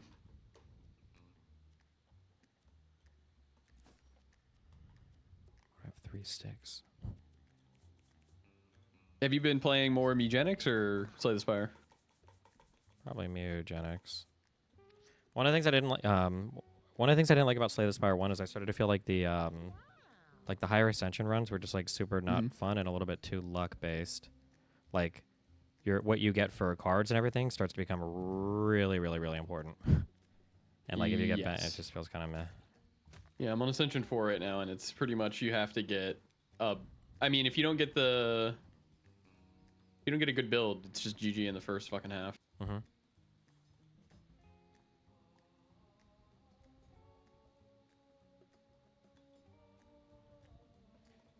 Can we do Solomon Collins?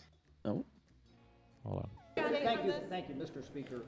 You and John Thune are not on the same page. You came out and criticized Democrats. He was the engineer behind this. Why are you guys not on the same page? And are you not extending the shutdown? If you were to accept what the Senate had passed, this could end tonight and the TSA lines would shrink. I wouldn't call John Thune the engineer of this. Chuck Schumer and the Democrats in the Senate. Chuck Schumer and the Democrats in the Senate have forced this upon the Senate. I have to protect the House. Let me answer the question, Chad. I have to protect the House. How can you say the Dems forced it? I just say that they have no accountability for anything. Like, I don't know. That's crazy. I mean, they all voted yes unanimously in the Senate. Well, yeah, but it's like it doesn't matter. This is some of the people that I debated at the event were like this, where it's like, are we really going to say that it's not Trump's fault that the Congress has been shut? That there's been like, haven't we had like 3 or 4 government shutdowns like this cycle already in one year? Like, it's just so retarded. And then yeah, but they're like, well, that's because it's the Democrats in Congress. It's like, even though they're minorities everywhere, like, it's just, I hate. Well, you have to be able to govern. You have to be able to make deals. You can't just let the minority not get anything.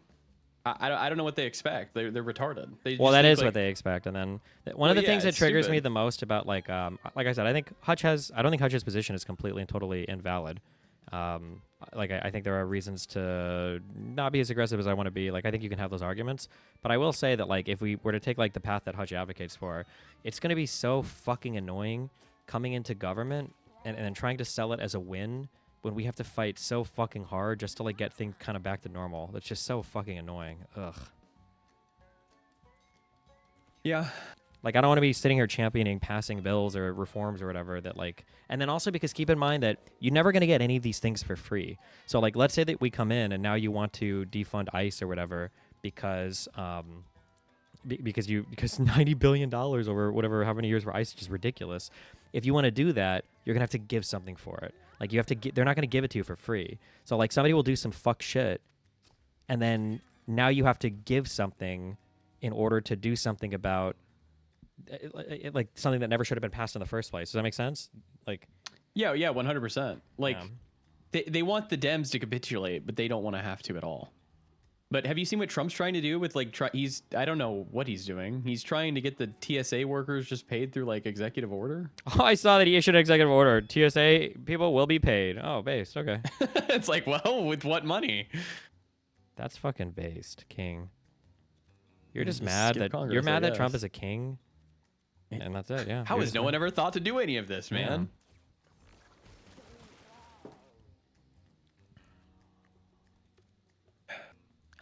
True. Oh yeah, they released a new app today.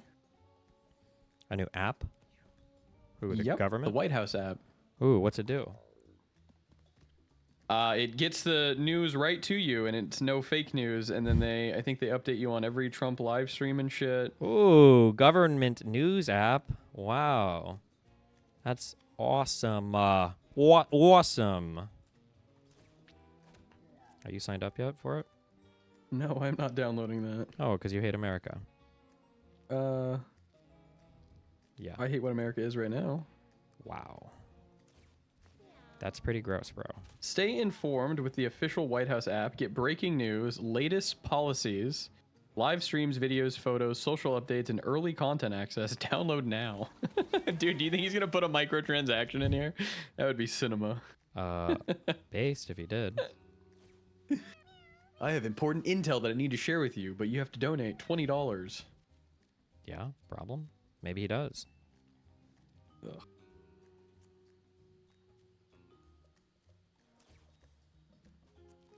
Oh, so you just have Trump derangement syndrome. You just don't believe anything he says ever. Big TDS.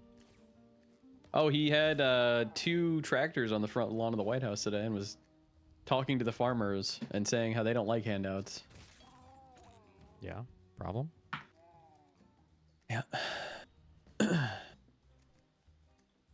Oh, I was confused in your WIC panel debate. Uh-oh. Because I feel like at one point you got Hutch... Oh, God, I don't remember what it is off the top of my head. You got Hutch to admit something, but then he didn't like get to the broader point of basically what the whole conversation was about. Oh, fuck, I can't remember. Don't think harder, dipshit, fuckhead.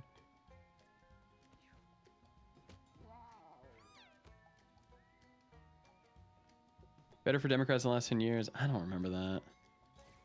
Or I remember that, but I don't think it was that. You wouldn't, would you? Oh, well, I don't remember. Fuck it. Oh, the California redistricting shit. That was what it was.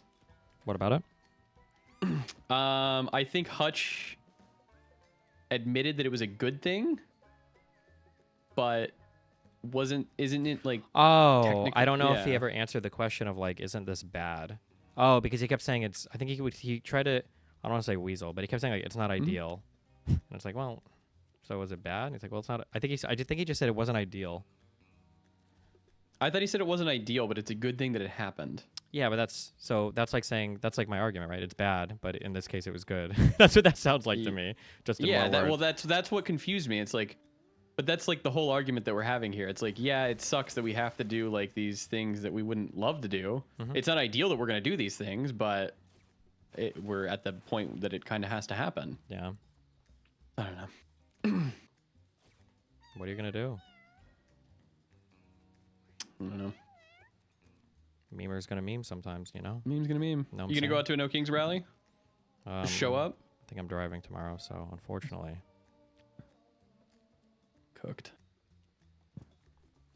You and Dan aren't going. I'm going. In Canada? Big time. They have those? Yeah, dude. That's all around the world right now. Oh, really? The whole world doesn't want kings? Even in the UK, they're going to have no kings. I think in Canada, I think they do like a no fascist, but it's under the no kings thing. Yeah. Really? Yeah. Don't you think that's kind of cringe? Got him. No. Oh, okay. Well, if you say so, then. That's right.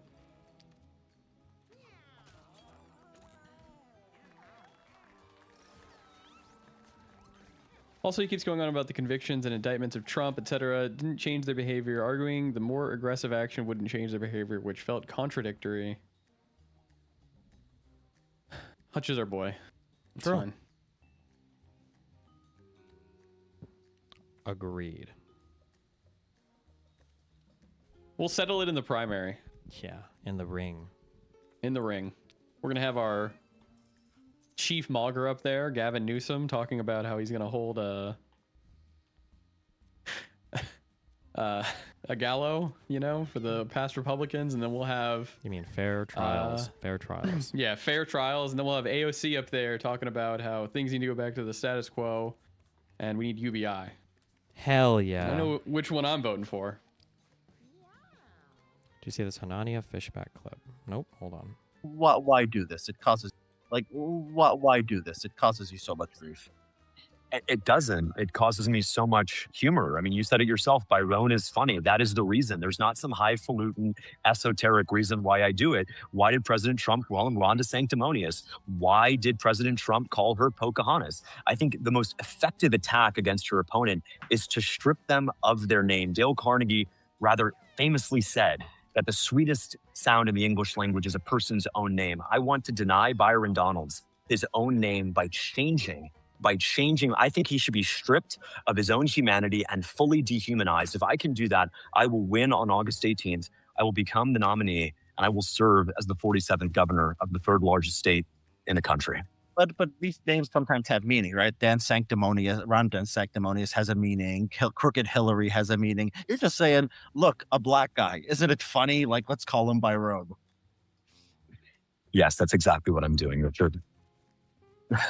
Okay, an honest politician. I appreciate that. What is he actually? What is he polling at? Like, does he have a chance at winning at all? Fishbach? Yeah. Fishbach polls. Fishbach? It's Fishbach. What is this? Florida? Yeah. What are governor elections? 5%. Oh, damn. Oh yeah, Donald's is plus 39. Damn. One of the polls. Oh damn. God damn. University of North Florida's got him at 25%. Yeah, it seems like Fishbach is a nobody. Whoa. Wait, is it Fishbach or Fishback? Why do you keep calling him Fishbach? I don't know. Are you denying him his name? Holy shit! Is it Fishback? Mooton's doing a meta right now. Well, they did it to Our Lady, so fuck it. King. Or should I say no king? I get it.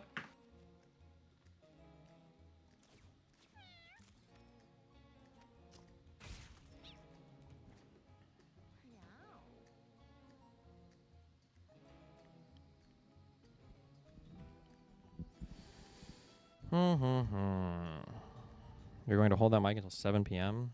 I don't know. No, probably. Why don't you lav yourself up? I don't have a lav on me. I'm not at home. It's like Gainesville's like. You didn't bring it with you? 5.5 hours north. No, why the fuck would I just carry lav mics with me? Some fucking nerd. You're really just gonna hold that mic like a cuck. Oh, that's funny. It's called being a man. Okay, men hold their microphones.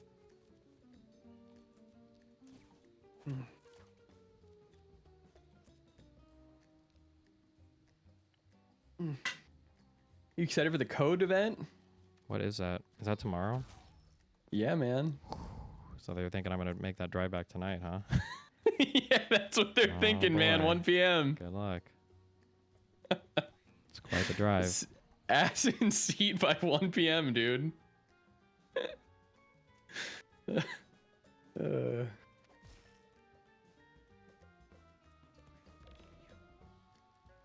Wait, Gainesville's up? Up? It's yeah, north? It's like I'm in the south right now, bro. It feels like it too. Are you near your parents then? No, they're south.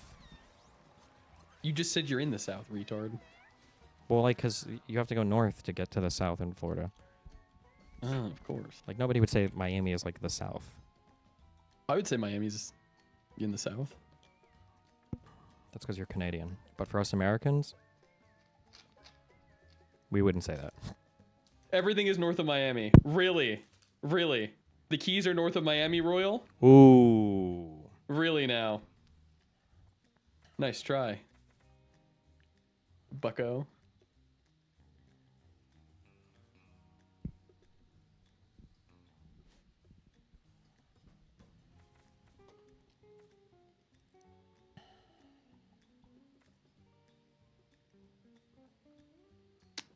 What? What did Rinlock's rank?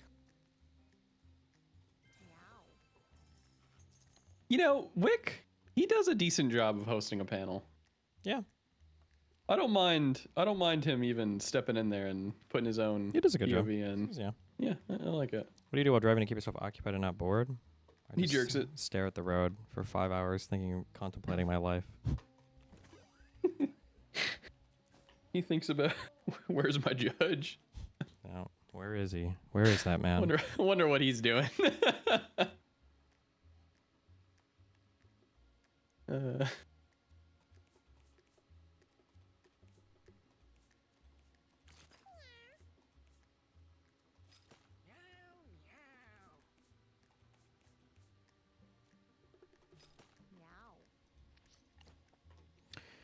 How do you think you would do on the Joe Rogan podcast? You've talked a lot of shit. Would you be really aggressive? I think it would go okay. Just depends on how I would want to present myself.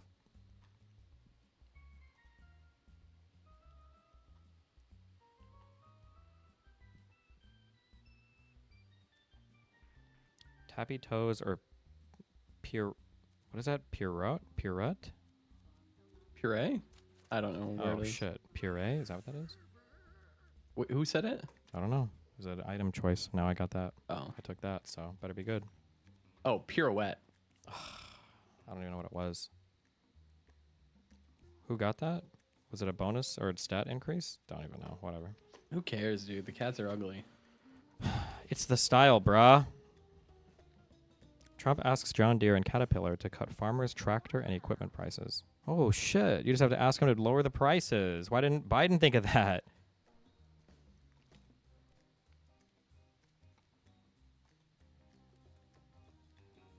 Netanyahu, if you can hear this, please, Benjamin Netanyahu, blow up the kid at Walmart that laughed at me, please. Paste. Stock check? Oh, it's not good, guy. Oh, Jesus it is Christ, not good. man. It's like, it's just, they're really... It is not good. Man, they're really going hard on those. Fucking the stock market up, huh? I think I'm down like 7% over the month, man. And I'm only in like VOO. I'm in one thing. Yeah, I'm down 7.7%. What are you gonna do, man? I'm in the safest shit, dude.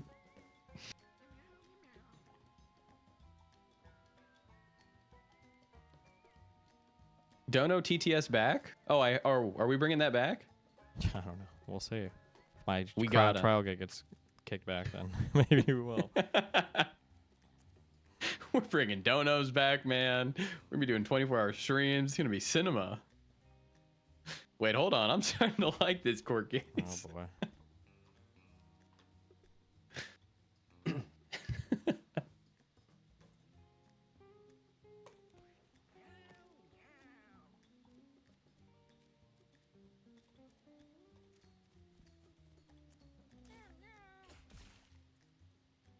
We should do a D&D campaign with Dan. Hear me out, and we just keep killing his character over and over again.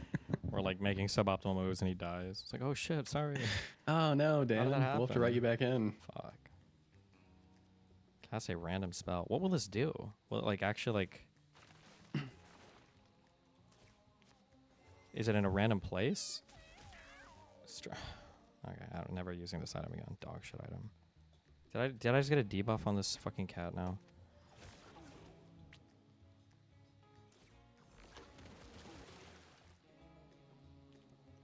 How do you read this chat when it comes to a poll and message of the day taking up 50% plus of chat? What resolution monitor are you on, bruh?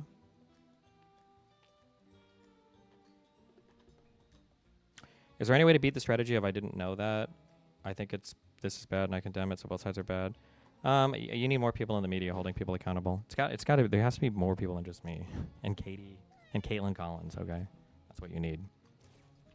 But there's just no reason to hold anybody accountable because why would you? It's an OP to not have any accountability. You get better ratings. People are happier watching your shit. We just have to use it back. King shit. The Dems are too cocked to use it ever.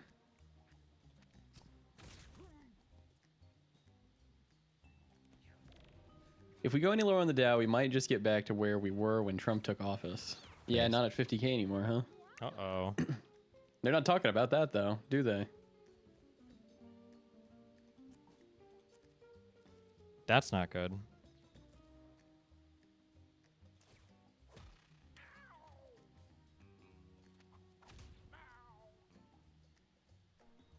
Oh, no. What?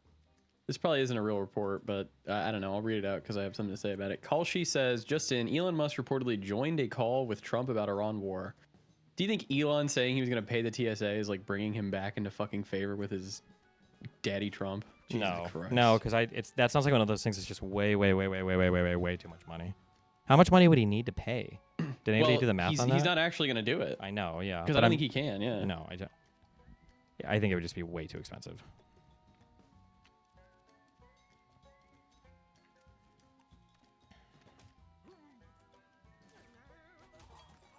Clay Travis on Twitter says, Erica Kirk's husband was assassinated in September. It's March, and a black comedian is putting on whiteface and mocking her in a video. Honest question, if a prominent black leader had been assassinated and a white comedian put on blackface and mocked his widow, what would happen? Snowflakes. True. Wait, somebody said that Kash Patel's email had Asmongold has just gone live leaks. Is that true? I haven't looked into his email shit at all. I saw some photos, but that was it. That'd be pretty wacky if so. I wouldn't doubt it, man.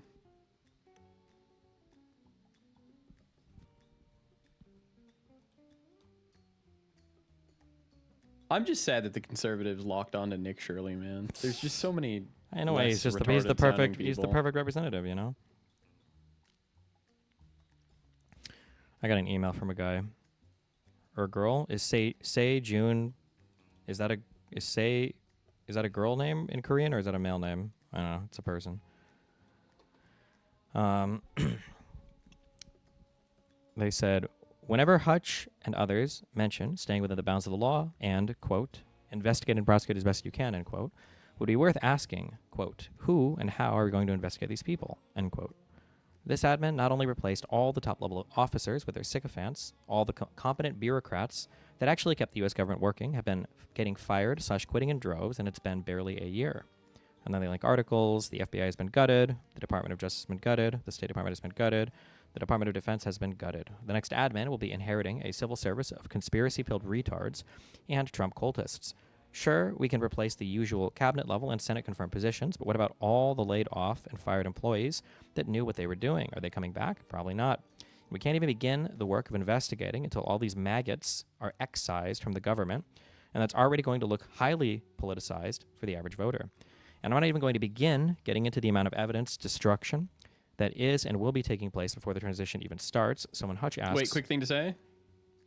The average voter isn't going to give a fuck about like people being kicked out. We've seen that in the Trump term. They kicked out everybody who was involved in like anything to fucking do with like a Biden thing or whatever. Trump being looked into. Nobody's going to give a fuck. Sorry, continue. Maybe. For when the Democrats do it, they'll give a fuck. Well, it's because it'll be on Fox News for fucking 18 hours a day.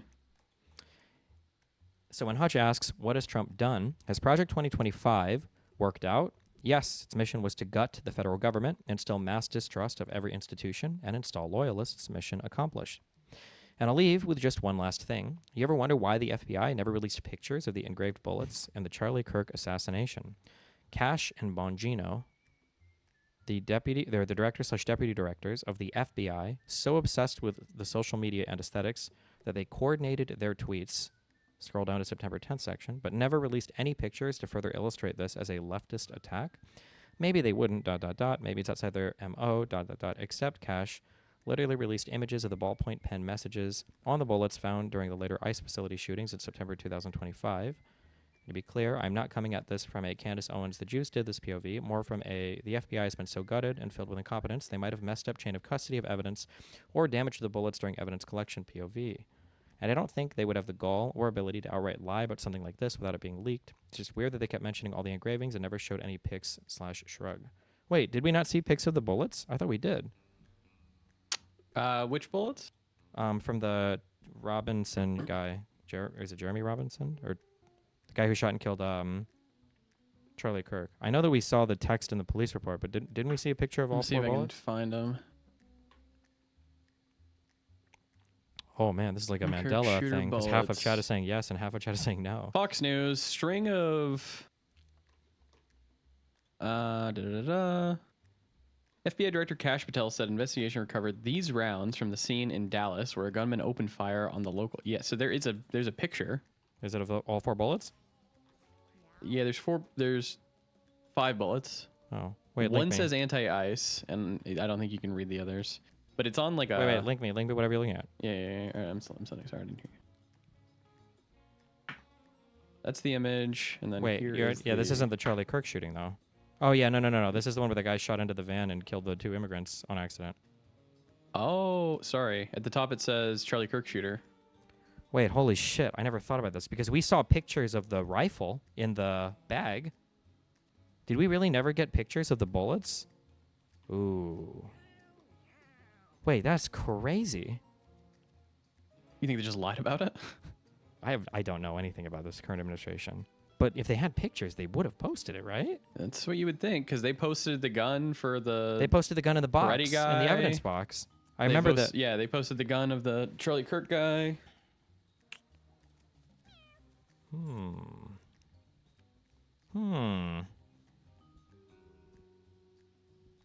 Uh-oh.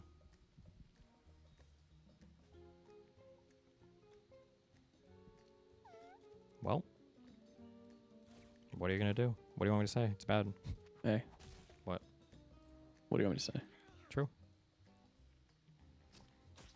Tell me to buy or sell? It's a buyer's market right now. Oh my god. Yeah, man. It was a buyer's market 2 weeks ago, we thought. And keep buying, guys. You can't tank it to 0, right? Yeah, it has to stop going down at some point. I would wait a week, because Cake just bought in, so that means it's going down more.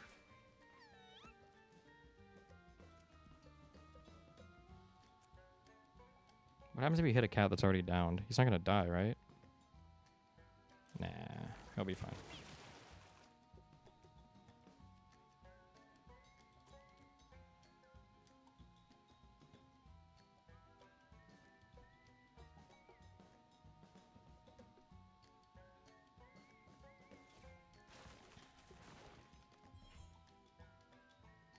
You said you're on Ascension 5 for your Slay the Spire run?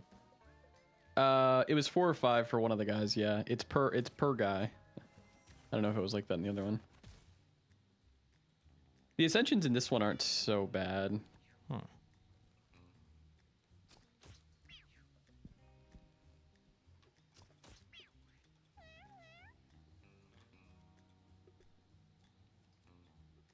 Surely they would not make this up. Engravings on bullet casings offer clues into motive.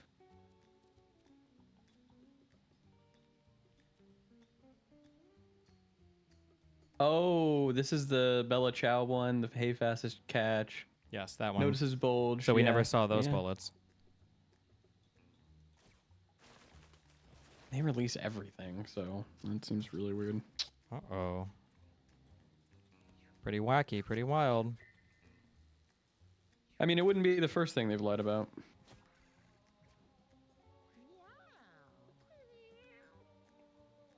Why the fuck did this cat get resurrected? What the fuck?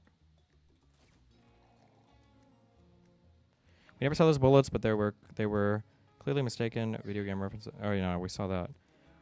Or we know the references and all that. I'm just curious what the why we never saw the bullets. Why is it taking so? We haven't heard anything about that trial. Mm-mm. Hmm. Uh-oh. What do you think that means? I mean, it's got to be the right person, right? Hmm.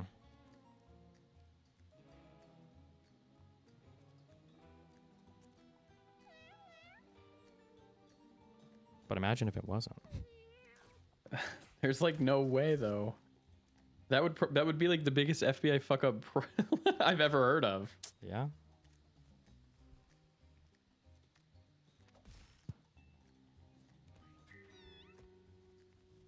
Just get the fucking chicken.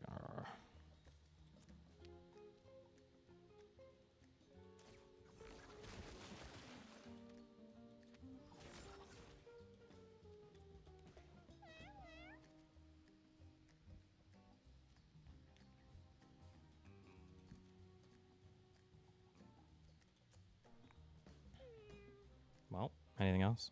I'm bored. You're bored? You're leaving? Yeah. I'm a nap for my game or my show tonight. You're in Gainesville. Come on out to wherever the thing is. I think it's on my Twitter, the last image I tweeted. Otherwise, I'll be live in 3-4 hours. Where are we at? Hold on. 6 or 7? Good one. I think at 8 EST, I think we're live, so. All right, Joe. Have fun. Bye, chat. Peace out. Love you guys. Bye.